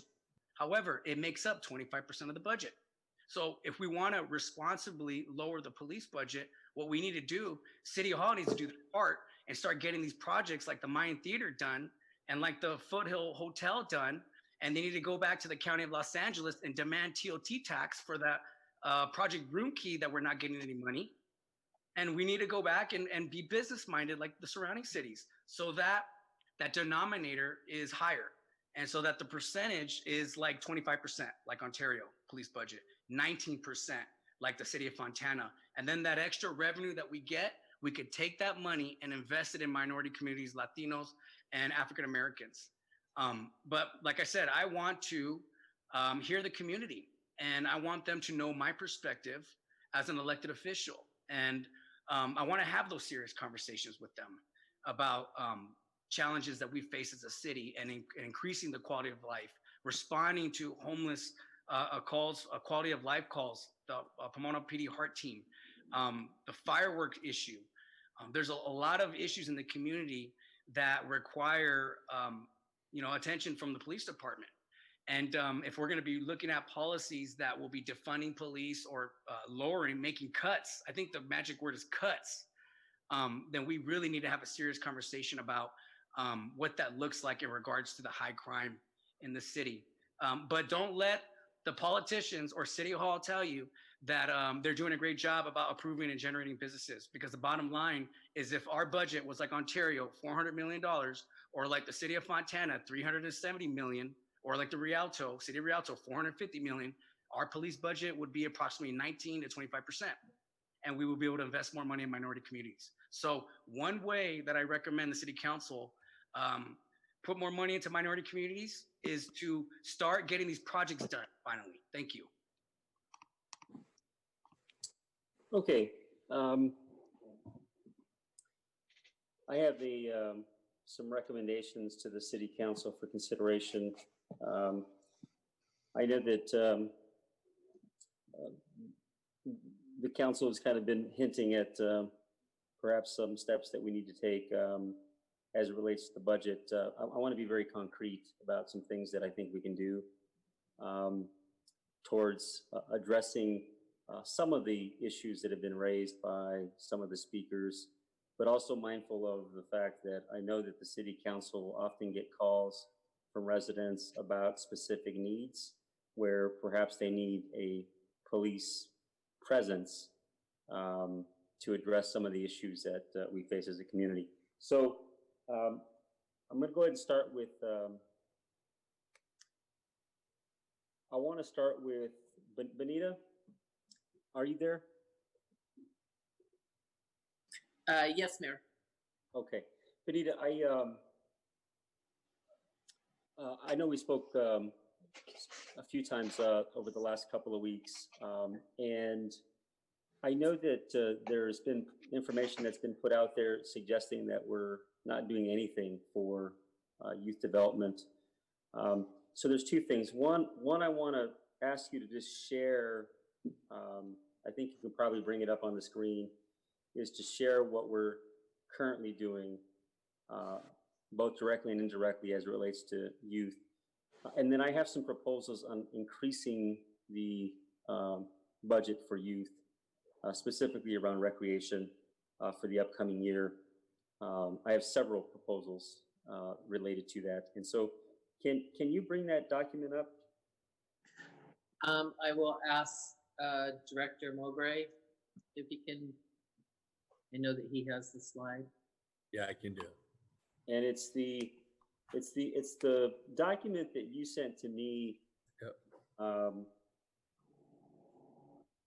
Yes. Benita, regarding the city youth-related budget funds for the past 2 years plus proposed for this year. Yes. Okay. That works. Yeah, because I think the suggestion was that we spend about $150,000 a year. And I thought it was important for us, and that could be because how whoever's interpreting that way can't really perhaps read our budget in a way that is easily understood or is as transparent as what you've given me, which I want to certainly recommend if it's not there. So can you take us through it? Yes, I'd be happy to. Thank you, Mayor and members of the city council. When the mayor asked me to basically look through our budget and to work with the different departments to determine what may be youth related, youth and family / related within our budget. I went to 4 major departments that do provide levels of youth services, and that would be our library, neighborhood services, of which I'm the director, police services, and then public works. Library services, obviously, that is a direct correlation of providing services to our youth. Under neighborhood services, we have not only the community services budget, which provides after-school recreation, access to fields and sports, the pools, and then custodial, and then we also have our special events, but it also, the money that we spend or that's dedicated from CDBG to youth programs. And then we also have, out of our rental assistance, we have 1,000 families, approximately 360, 370 of those families have children under 18. And so that makes up a little over $6 million annually, as well as our Healthy Homes program. Then in asking the police, and we asked specifically youth for police to provide us programs that specifically address youth services. And those include things like Red Ribbon Week, National Night Out, the school resource officers, the cadet program. And then Public Works, which actually provides the services for the maintenance of our parks. And then we did have Phil and El Soto, new park was brought in last year. And then we are looking forward to the renovations at Hamilton Park this coming year, as well as some bicycle and pedestrian lane improvements. So when we looked at all of those, and you asked me to go back 2 years and then project the coming year, we saw that we spend approximately for last year and this year or coming year, over $17 million of our budget is specifically youth related, either programs or services. And again, that falls under the different departments. So if I can answer any questions. And just, I know that it's clear from the speakers that they certainly had a police budget, but one of the concerns they had is about programs for youth that are delivered by our police. Can you explain the history behind that so that if we decide to move away from that, right, is what was the impetus for even getting us to the point where we did a Cop for Kids program, we did a national night out? Where did that come from? A lot of the programs that the police have were directly related to our youth and family master plan, and that had a lot to do with the police interacting with the community in a more community policing way. And so whether it was general funds or the police applying for grant funds, that a lot of those programs were in response to the community's request that the police find ways to interact with youth in ways that were not enforcement, but were community oriented. And so a lot of that goes back anywhere from 10 to 15 years when we're talking about the youth master plan. And so these have over the years have been consistent.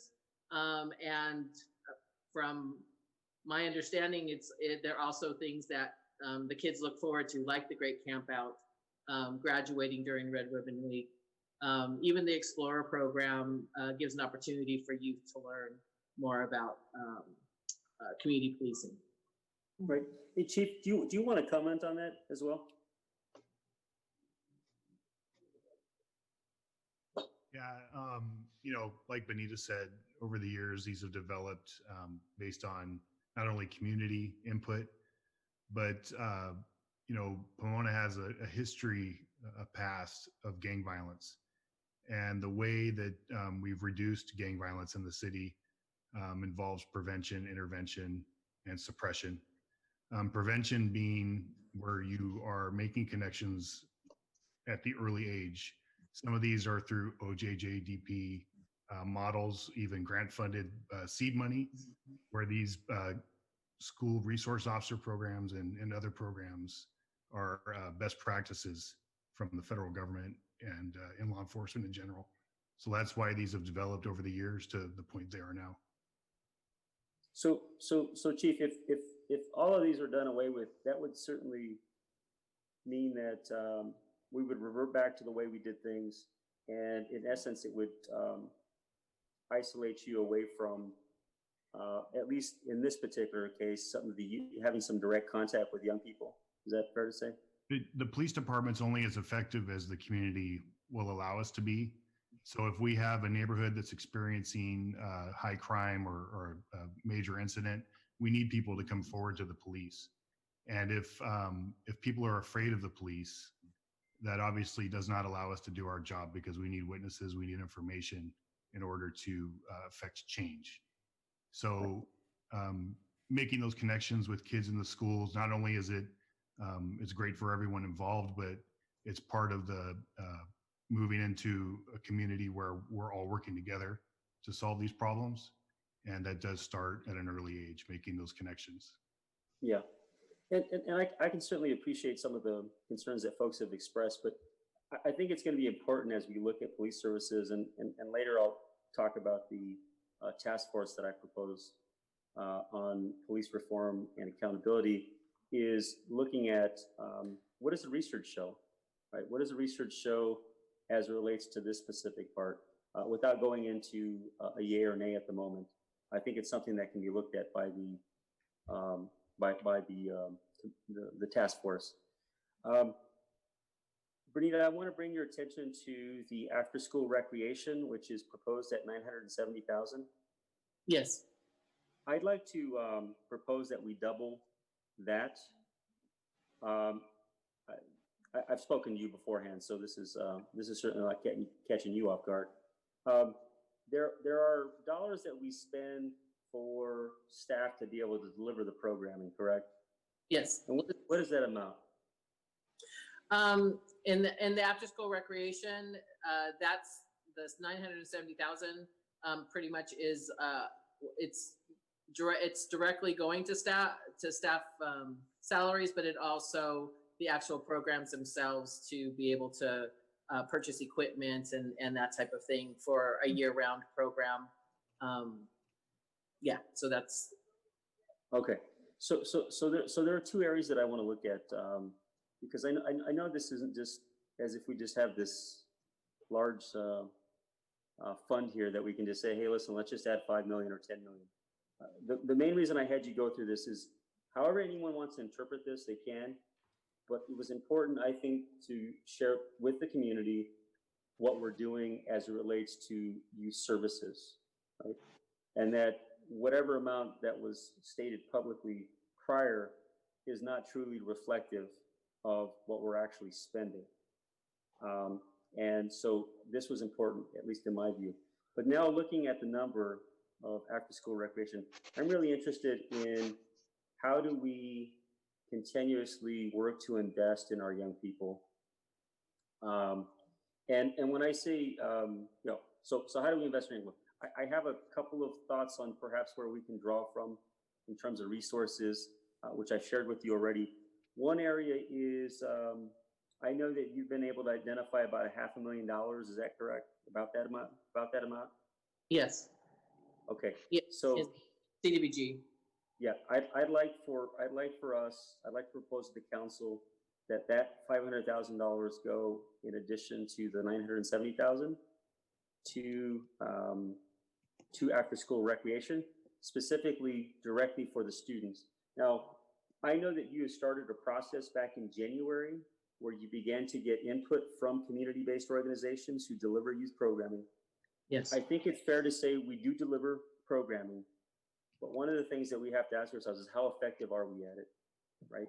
With total respect for the work that the staff does, is how do we engage the community, particularly our young people, to help us decide what programming we should be doing for them? And I think we have to look at our African-American youth. We have to look at our LGBTQ youth. We have to look at our Latino youth, our working class youth.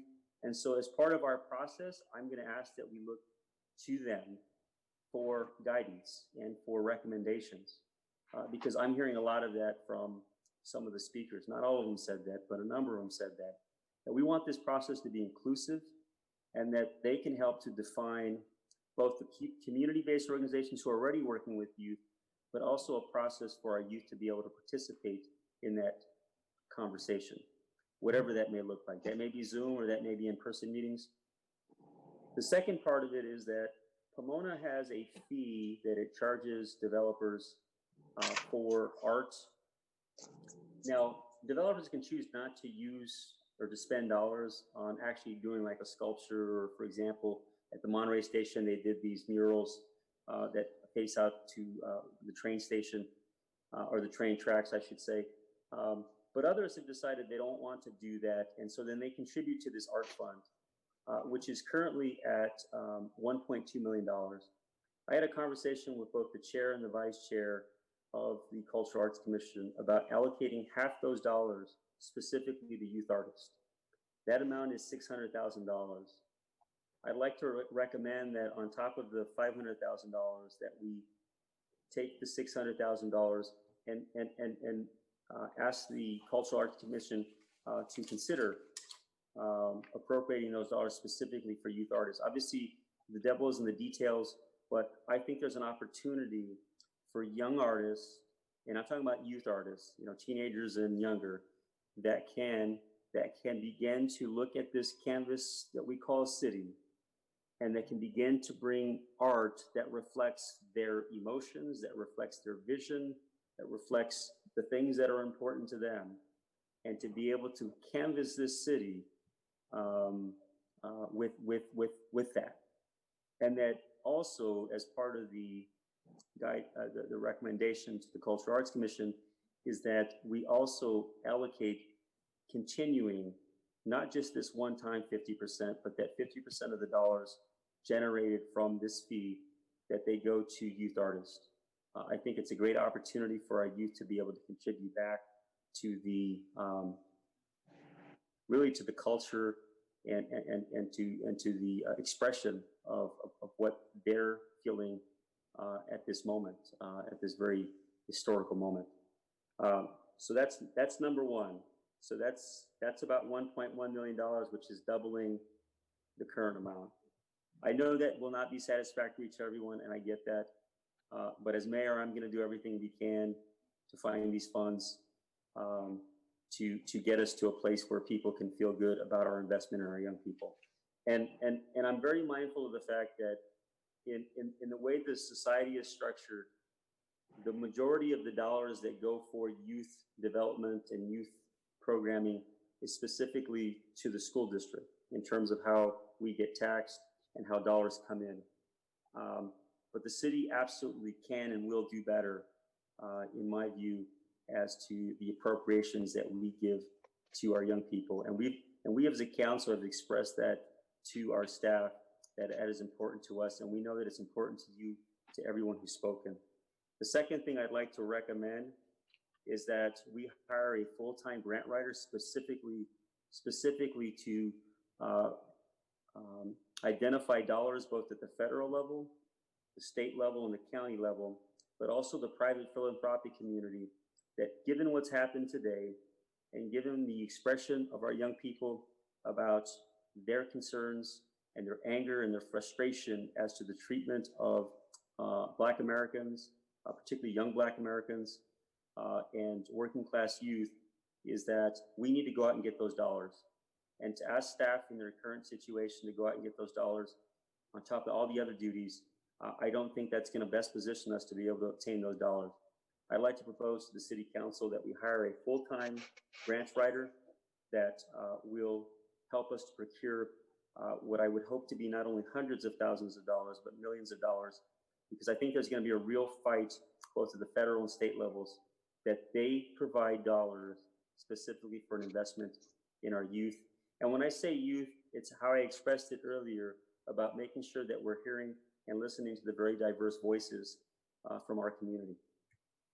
And I know there's a cost to that, Benita, but is that something that is that something that you can do?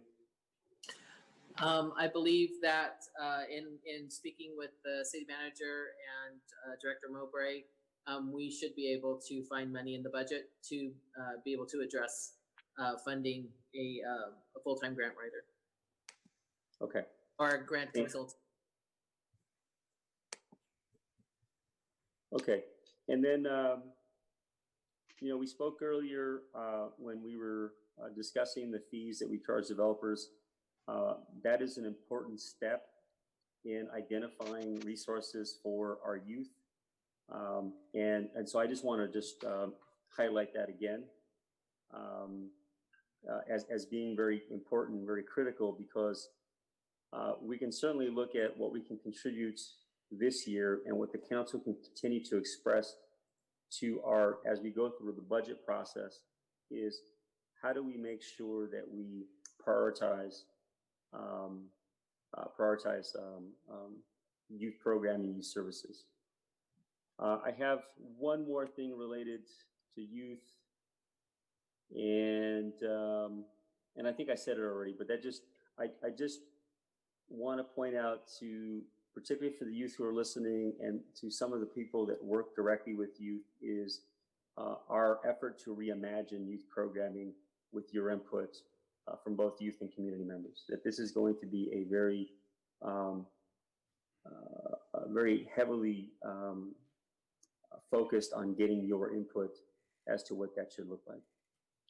Alrighty. Benita, thank you. Chief, are you there?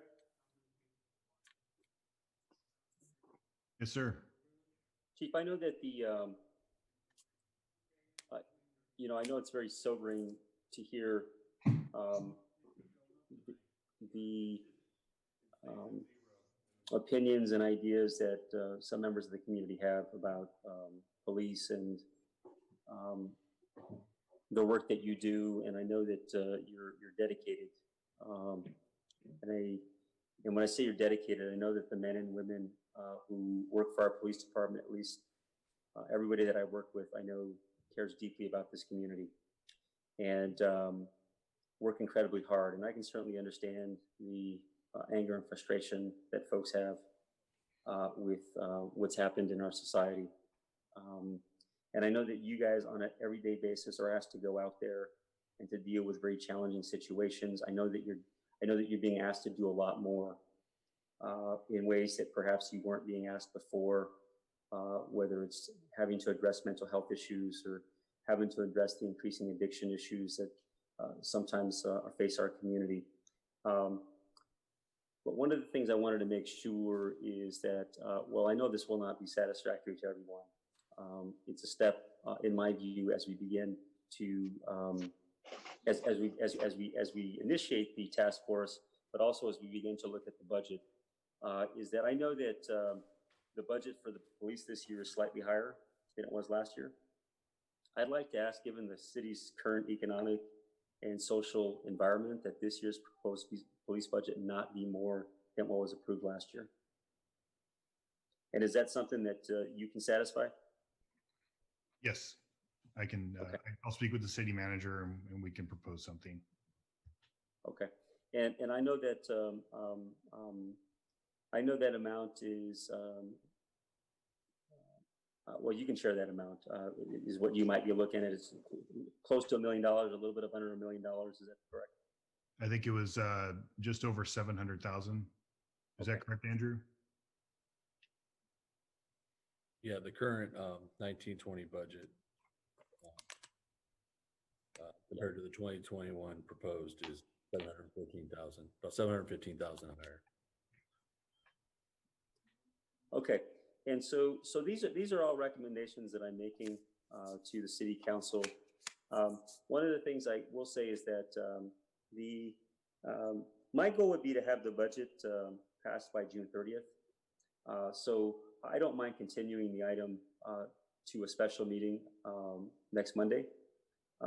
Can I just confirm that we can actually pass the budget during at a special meeting if need be?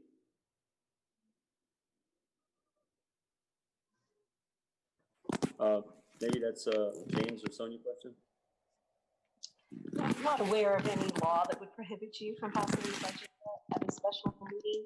I can double check your charter. I would assume Andrew's most familiar with the charter provisions that apply to the finances and budget, but it has, in other communities, they have adopted the final budget at a special meeting. Yeah. And then so I'm willing to do that if I can get support from the council. But the other thing I wanted to say is that, and this is something that Councilmember Preciado raised earlier.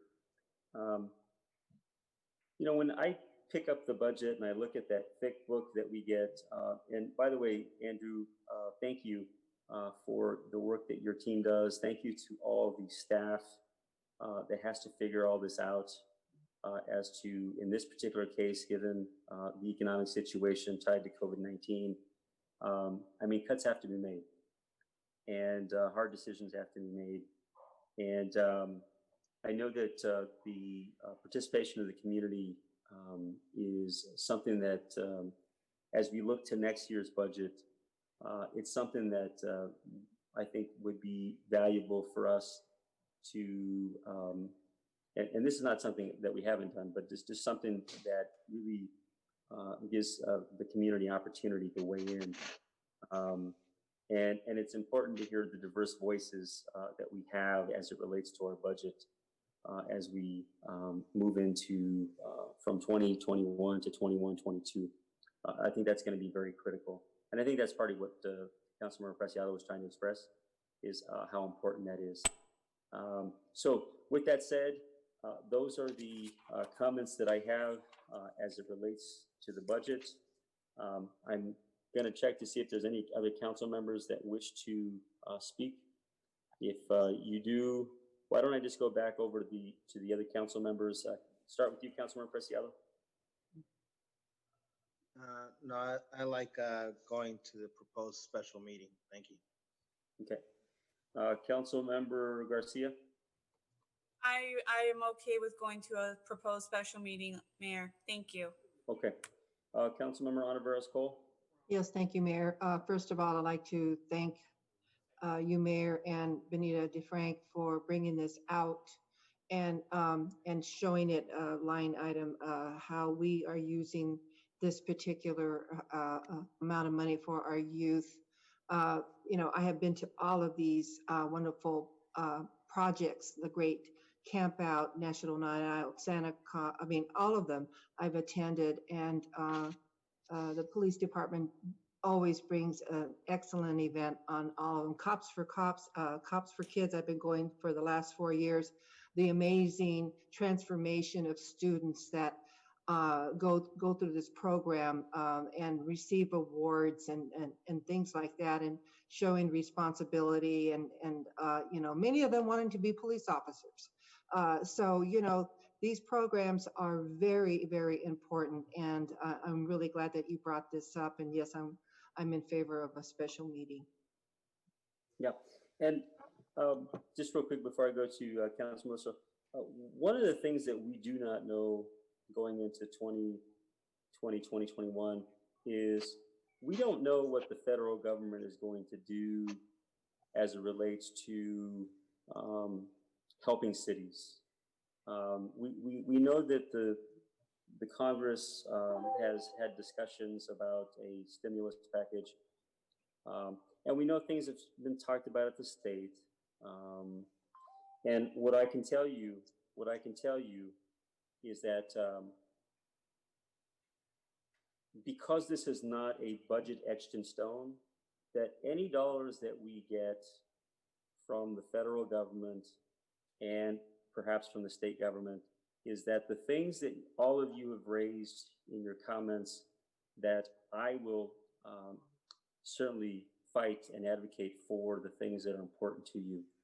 The second thing that I didn't mention, and I'm always very, very careful and mindful of anytime you discuss cannabis as it relates to youth, because we know what the strong feelings that people have about cannabis, and particularly youth and drug use, is that process will be wrapping up soon. Anita, is that correct? Yes, Mayor. Sorry. Okay. Yes, that'll be wrapping up soon. We hope to have those awarded by August. Okay, and not that that money is going to be flowing immediately from those dollars, but there will be dollars through taxes. The voters have already voted to tax the cannabis industry, and so those are additional dollars that we can be looking at to support the things that are important to you as you have identified them tonight. So, Councilmember Lestro.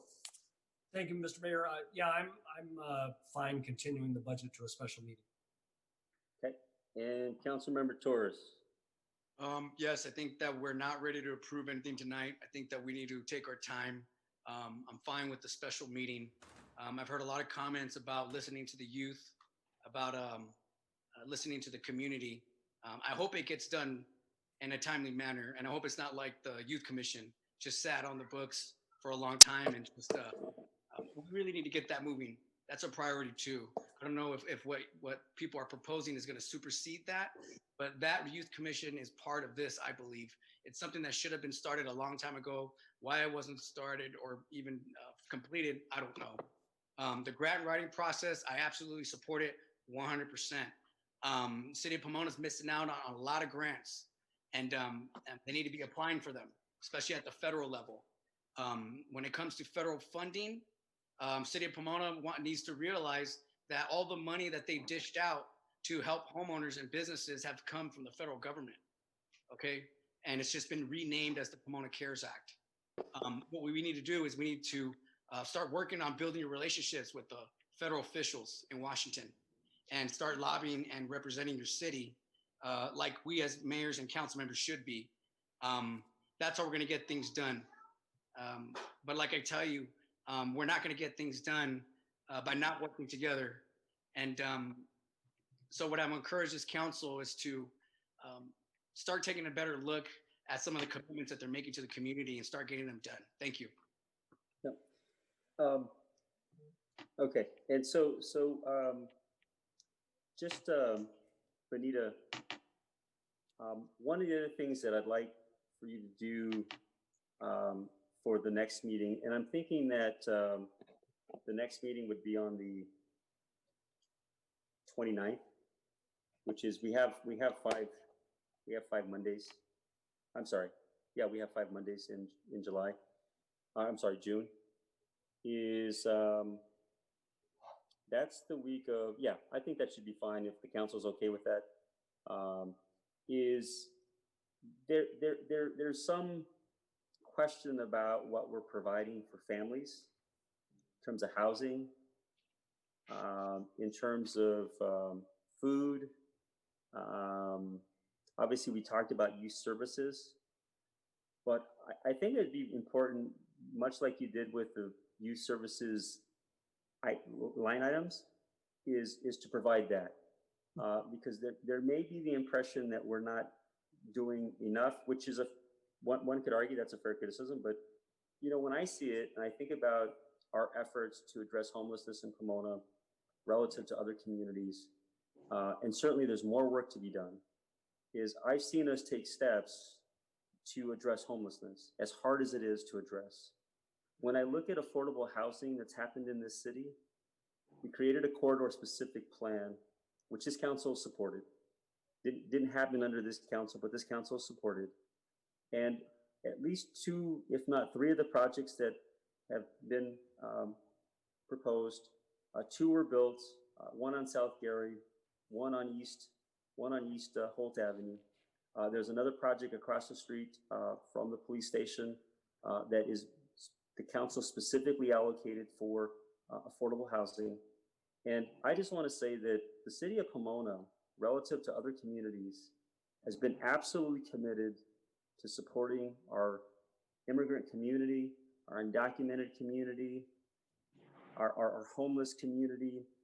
And I think it's important that I'm not here for accolades or anything like that, but it's important to put things in perspective about what we're trying to do here in this city. And that we ask that all of you who are obviously have strong comments about the city, that we apply those same comments to other cities that have not moved on these issues, that have not addressed these issues. That's critical, because every city has to step up and take responsibility. And to the question of Project Room Key, there was a comment made, I don't know, I think it was by Councilmember Torres. James, can you speak to that in terms of the dollars that we're getting? Yeah, we're collecting, we're supposed to receive TOT tax. I spoke to the supervisor's office, Supervisor Solis's office last week, and her staff person told me that we would be receiving TOT. I think the hotel right now is fully occupied at about 114 rooms, and 50% of those rooms are Pomona-based homeless people. So we're taking care of our homeless people there, and we're receiving TOT tax. We haven't received it yet because they just opened it up. And then when you talk about the Sheraton at the Fairplex, we have been receiving TOT tax from there. And so far we've received 3 checks from the county totaling over $400,000 in TOT tax for the COVID project that's going on over there. Okay. All right, I'm going to go ahead and move to continue the, thank you, James. I'm going to go ahead and move to continue the budget session to a meeting on June 29th, Monday, June 29th at 5:30. I second. And can we do a roll call? Preciado, Yes. Garcia, Yes. Ontiveros Cole, Yes. Lustro, Yes. Torres, Yes. and Mayor Sandoval. Yes. Okay, let's go ahead and move on to the next item. Next item are matters initiated by city council members. These are items for future city council consideration as requested by mayor or members of the city council. Okay, thank you, Rosalia, and I hope you got enough rest. You and Anita, thank you so much. All right, if we can go ahead and start with the Councilmember Preciado. I'm good. Thank you very much. I'll wait for you, Mr. Mayor Sandoval, to propose about the mission item. Okay. All righty, Councilmember Garcia. Thank you, Mayor. At this point in time, I would like to ask the City Council of Pomona to please support me in a resolution I would like the city to create. First of all, to recognize the murder of George Floyd. Second of all, to recognize or acknowledge the protests that have occurred in our city. Then to recognize the call for reform by our residents, recognizing Pomona's diversity, recognizing the institutional and systemic racism that is being faced by our community, and also a statement, if the chief would be so kind to allow us to put a statement acknowledging that the police is standing with the community and does recognize the moment that we are in. But most importantly of all, the resolution would include a call for action from our legislators at a state level to help us at a local level get rid of bad cops. Many people are approaching us as city council members saying that it is in our power to implement certain disciplines to our police officers. But the truth of the matter is that if a city is to fire a bad cop, then they go the legal route, and cities are either forced to hire back this bad operator with back pay, or we face a wrongful termination lawsuit. The fact of the matter is that we need more legal help to hold bad operators accountable. So with the support of council and with yourself, Mayor, I would like to move forward this resolution and have it before City Council in July, if at all possible. Yeah, why don't we have it at the meeting on the 29th? If staff is okay with that, I am too. Thank you for your support. Yeah, we'll have that on the 29th. Thank you, Mayor. Any other comments, Councilmember Garcia? I will wait for yours, Mayor. Thank you. All righty, let's go ahead and go over to Councilmember Ontiveros Cole. Nothing at this time except thank you. Whoever is not shooting off fireworks tonight, we were able to conduct a very peaceful meeting. Nothing in the background, which I really appreciate. And, that tells me that the police are working very hard on this. Unfortunately, they can't be at all these places at the same time, but, we are working on this. So thank you very much. And it was a pleasure being able to just sit here and listen to these important issues. Thank you. Thank you. Councilmember Lustro. Nothing this evening, sir. Thank you. All righty. Councilmember Torres. Yes, I have several items. Go ahead. On Cove Crest and Drake Street, there's 2 couches that have been dumped and been sitting for a couple of weeks. I'm requesting the city come out and have folks pick it up. Hopefully they could do it in a timely manner.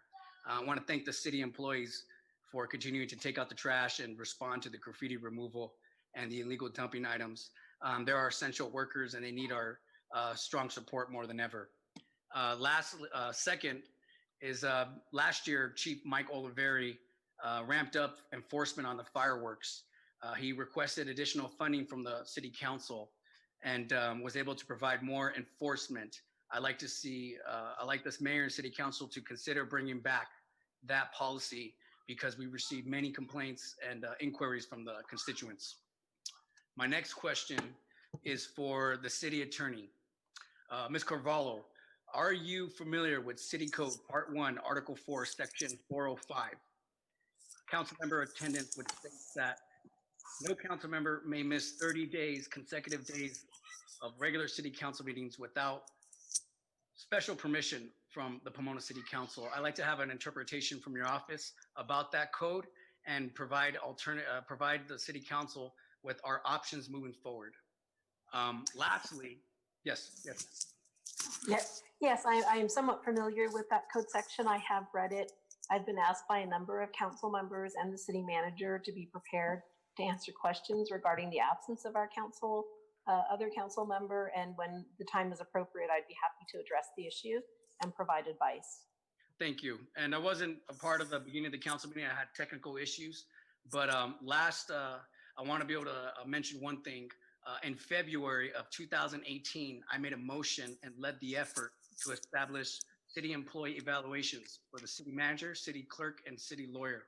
I want to see those evaluations move forward. I want to continue that process in the future.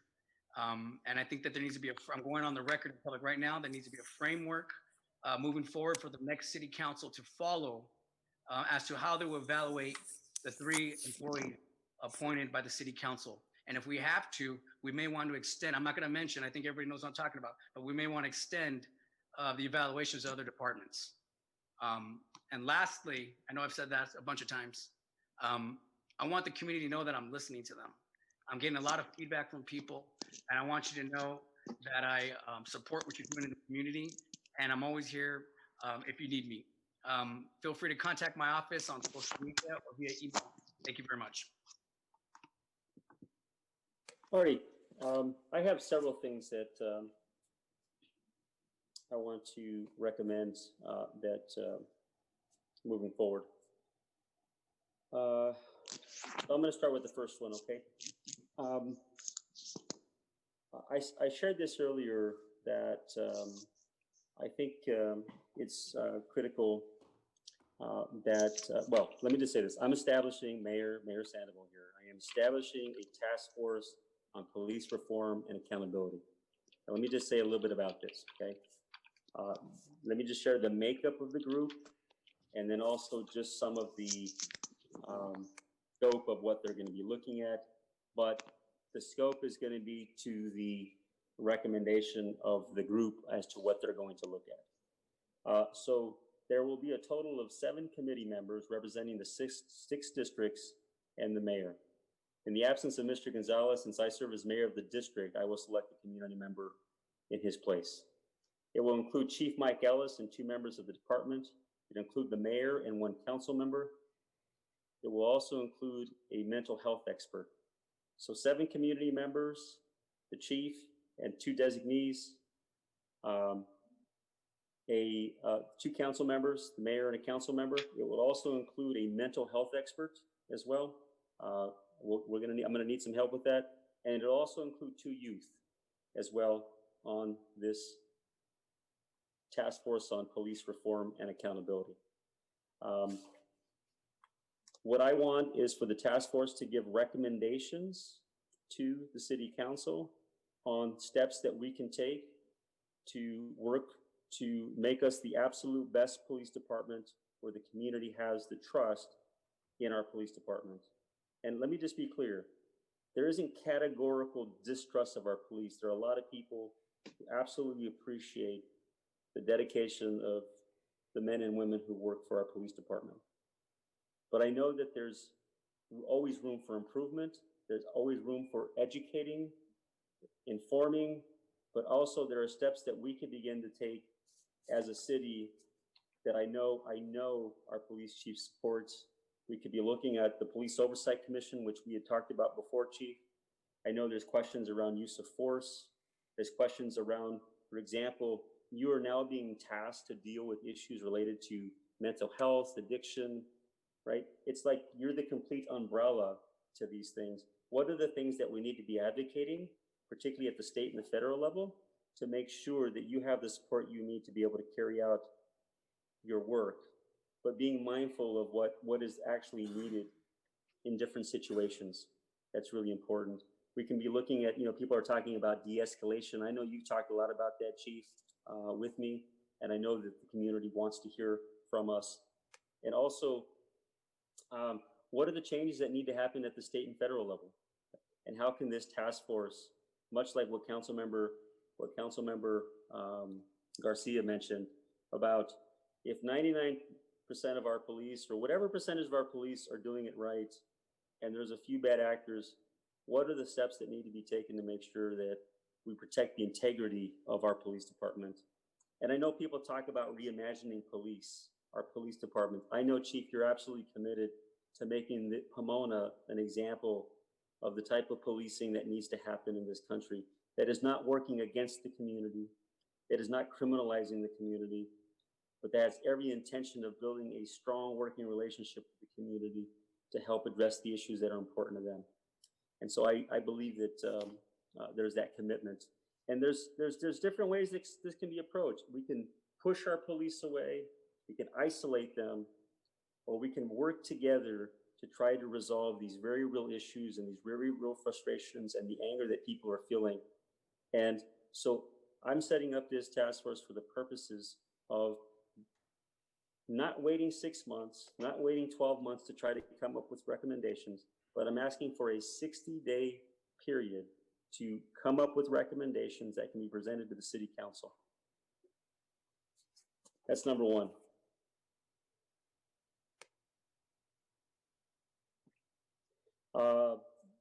The second, fireworks. Chief, I understand that we currently have a very low dollar amount for fireworks citations. I believe it's $100 the first time and then $250 the second citation. That's correct. There's no teeth whatsoever. I'd like for us to have something brought back to us that starts at $1,000, or that looks at what other cities are doing, that's perhaps even more. Chief, can we do 50,000?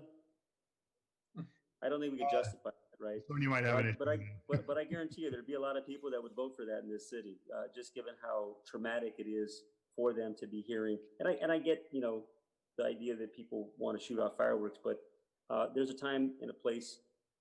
It's never legal in Pomona, right? But certainly starting a month or a month and a half before and thereafter is just unacceptable. And so we need to make sure that we have an ordinance or I should say an adjustment to our current ordinance that changes the dollar amount that we're currently charging. And I would recommend, and I'm open to, based on what the council thinks, but I think $1,000 seems reasonable. Does that make sense? Can you repeat the amount, Mayor? 1,000 the first offense, and 100,000 the second offense. Considering the financial situation of our community, and trust me, I hate the fireworks too. I'm also very happy that they did not go off while I was speaking. May I suggest maybe second offense 50,000, third offense 100,000? I was kidding about that amount, Councilmember Garcia. Oh, I thought you were serious. I apologize. I know, I'm sorry. No. I'm not even sure. Hey, you caught me off guard. It's our first 11 p.m. meeting in a while. I know. So Chief, maybe if it's not asking too much, and maybe it's another staff member, but just to kind of look at what other cities are doing, and where would that put us, right? Like at $1,000, and then certainly our goal is to send a message that we're serious about this, and that if we catch you, we're going to fine you, and it's not just going to be a slap on the hand, but there's going to be consequences for your actions. If you can give us a recommendation, I don't need to give you the amount now. I think maybe we can just, perhaps as part of the recommendation, as just a range, And then we can, at the meeting, we can say specifically what the dollar amount is. Is that okay? Yes, Sonia, do you want to clarify timing on this? Yeah, so I will work with the chief. We've talked a little bit about the process, since this is the time where you just give us direction to bring items back to you. We can make several recommendations for you. So we can put the ordinances together for you, then we can present them, and you can choose at the time the dollar amounts that you want to insert in that process. Okay. In terms of timing, my understanding, at least what I've heard some feedback, is that you would like to possibly have something in place for this 4th of July, which would be possible if you enacted an urgency ordinance at the same meeting when you're having your special meeting on the budget. If that is something the council so desires, I would need that direction tonight, because we would need to put that together. Yeah, I think you'll probably see nodding heads, but yes. Okay. Okay. You're on mute, Liz. You're on mute, Liz. Oh, just a moment. There we go. There you Thank go. you. We can hear you now. Thank you very much. So I'm just asking a real quick question in regards to the signs, the fire work signs that we have now. It says $1,000 fine plus 6 months in jail. Now, how are we going to, is this still applying? I mean, this first time I've heard 100 and 500. When we have these signs that are out right now, especially in South Pomona, that says $1,000 fine. So it may be, Councilwoman, that you are currently posting, I can ask the chief about this, but it may be that you may be currently posting the penalties if we were to prosecute as a misdemeanor violation. Okay. But I believe that what the council is asking me to do is to do what some other cities have done, where they actually do administrative fines and penalties that you can do under your city charter, which is separate and apart. So we don't actually have to go through the court system. We just impose these fines. So that's why I believe that you may see existing under the criminal system, we would be adopting something under the civil system. I see. Okay, thank you very much for the clarification. You're welcome. Thank you. Okay. And all right, very good. Tim, I have some more, just so you know. can I just give a quick comment on that? Go ahead, Victor. I'm sorry, Councilmember Preciado. It's okay. And then Chief, if when you do present the ordinance, if you can have us explain to the residents what it is that's needed when the officer comes. Last time I heard, I believe we need a witness to be able to come forward and say that that's who they saw, that's what they witnessed in the event that happened. Or can you please, when you bring the ordinance, can you explain what needs to happen in order for the actual fine to happen, please? Yeah, I'd be happy to. Thank you. All right. Third thing is, Sonia, we discussed this earlier. I had expressed my frustration with the property on the corner of White and Mission, demolition by neglect, just sat there and nothing really ever happened. And so I want to see what steps we can take to address the issue of these types of businesses that are not moving forward with their properties. And we, in speaking to you, you had shared that there's another city that you work for that ironically had requested the very same thing a couple of weeks ago. Can you just speak briefly on that so the council understands what I'm talking? I'm kind of talking in tongues here, right? But if you can just kind of explain what I'm trying to express, I'd appreciate that. Yes. So just real quickly for the city council, I know that some time back we had another council member inquire about what is called or what is known as a vacant property tax. This would be a tax on property that has no structure on it and is just maybe someone's just holding it for investment purposes. This is not what I believe the mayor is referring to. I think what we're referring to are historic properties or interesting properties where the property owners are leaving them vacant and where they then become attractive nuisances in the community. You might see a fire, you might see homeless people inside, you might see injuries to young people because of these properties being attractive nuisances. So one of the things I talked to the mayor about is the possibility of exploring a regulatory program where, similar to your rental inspection programs where you go and inspect rental properties, to the extent that you identify vacant properties, again, not a vacant without a structure, but vacant with structures, and you identify them as having high potential for homeless or to present some type of nuisance, we would charge regulatory fees so that we can monitor them, make sure they're safe, and make sure you continue to protect some of your historic resources so that you don't end up with this demolition by neglect. So I told the mayor that I had just been asked and charged with looking into this on behalf of another city. We're making significant progress, and I'd be happy to work with the city manager, the planning department, work with Anita, as well as the police chief and Mark in code to see what type of regulatory program we could present to you. Okay, yeah, I think that's something that the council would certainly like to see as an option for us. Mayor, I just have a question. I'm sorry. Go ahead, Councilmember Mrs. Cole. Garcia, and then Councilmember Rivera Cole, and then Councilmember Garcia.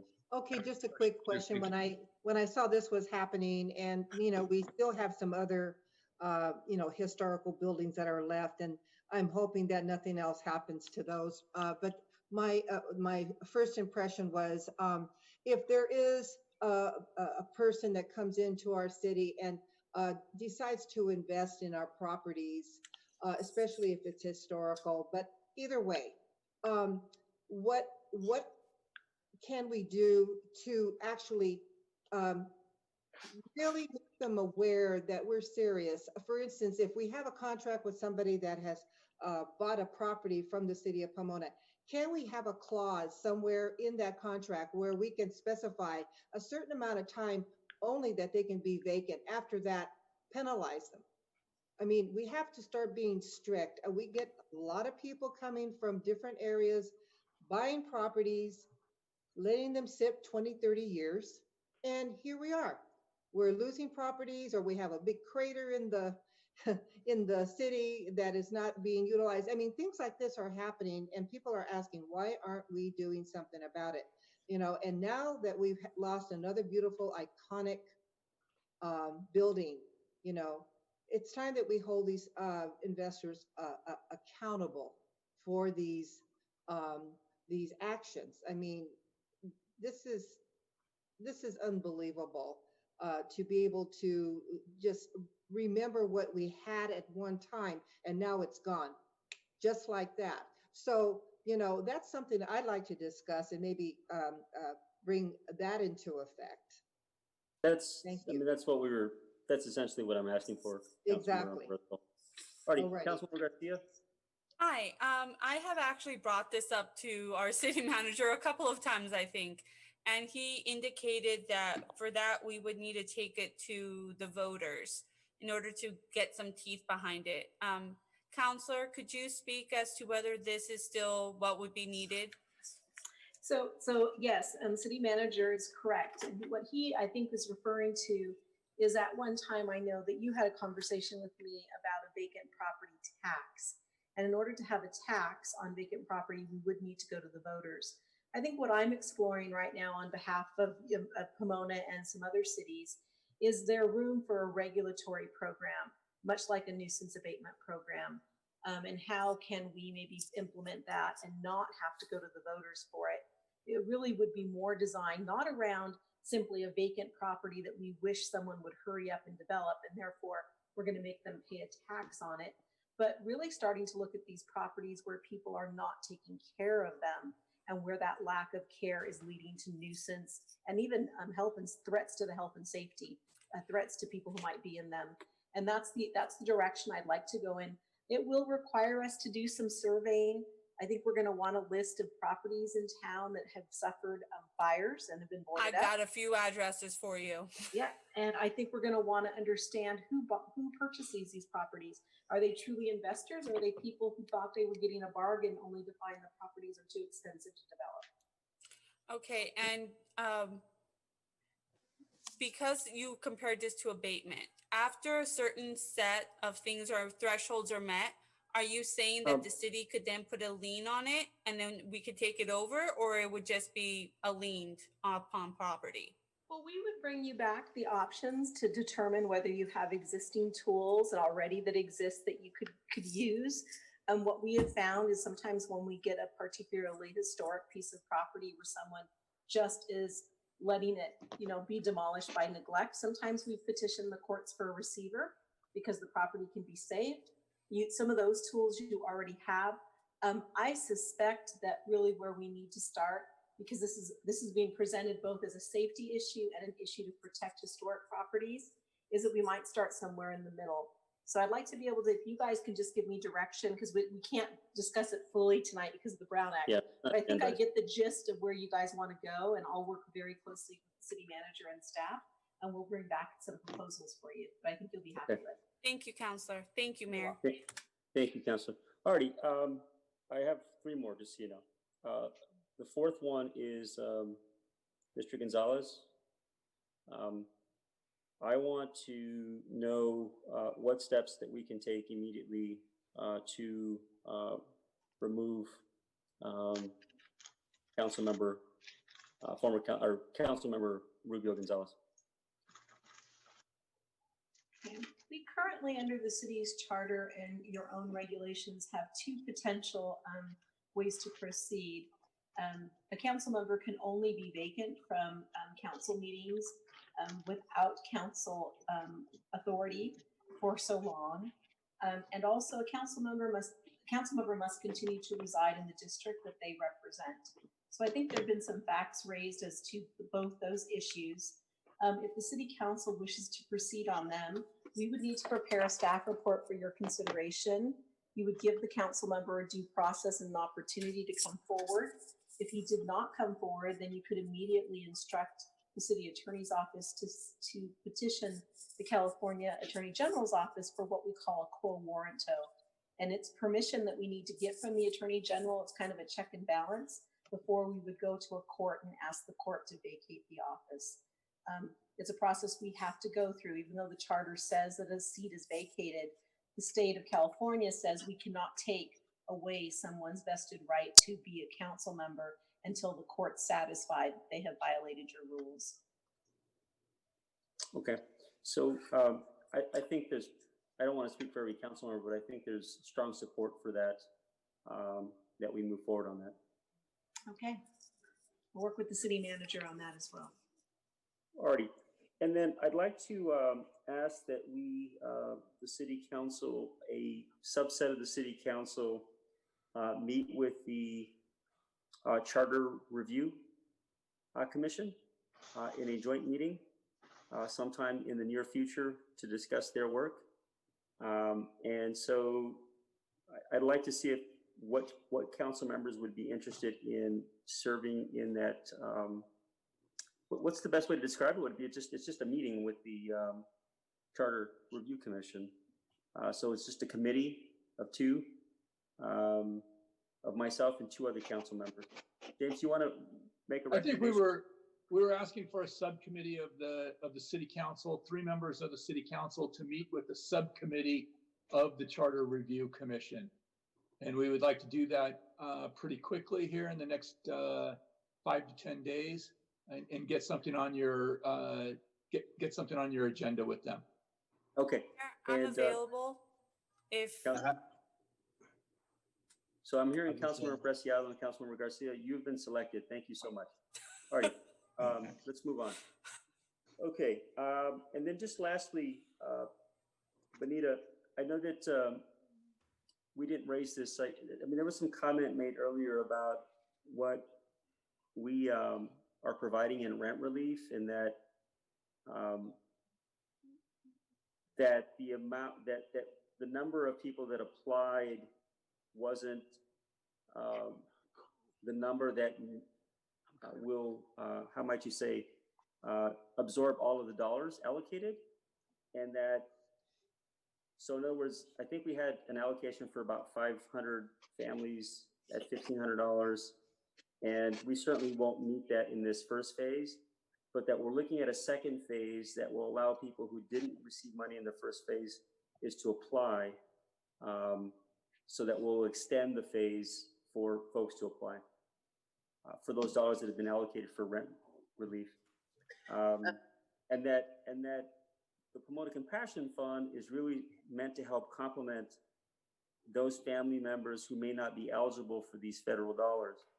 And so I just want to emphasize that this is something that I don't know. I mean, I can't speak for every city, but you know, we're making an honest attempt to really help people. And so it's important that people capture the facts correctly as to what we're doing. And I know, Benita, if I'm not mistaken, there was an additional $6 million that was received from the CARES Act that would allow us to address issues for people who may be facing homelessness as a result of not being able to pay their rent. Can you just speak to that briefly?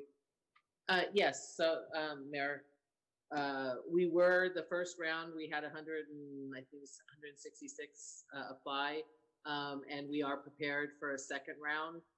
Staff is recommending that we address the second round closer to the moratorium ending, which would be July 28th, July 30th, around there.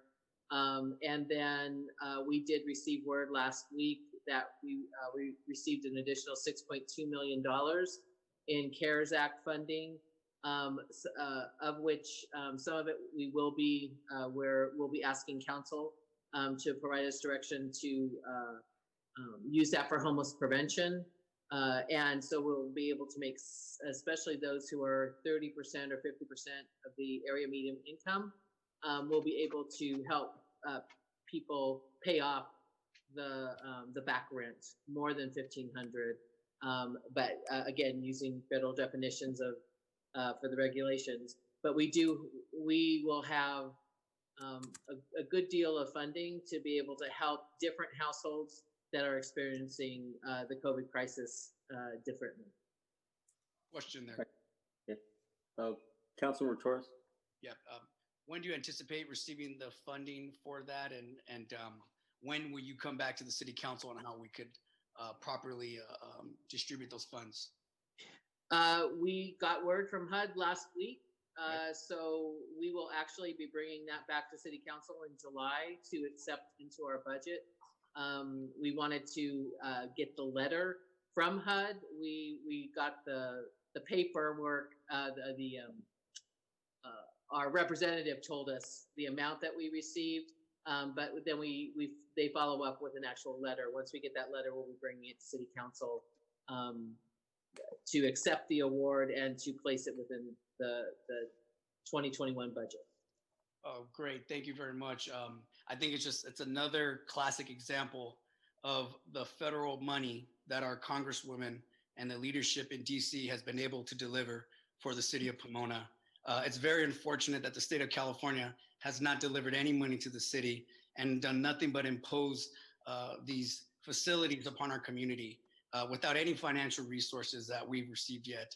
Not all of them, but some of them.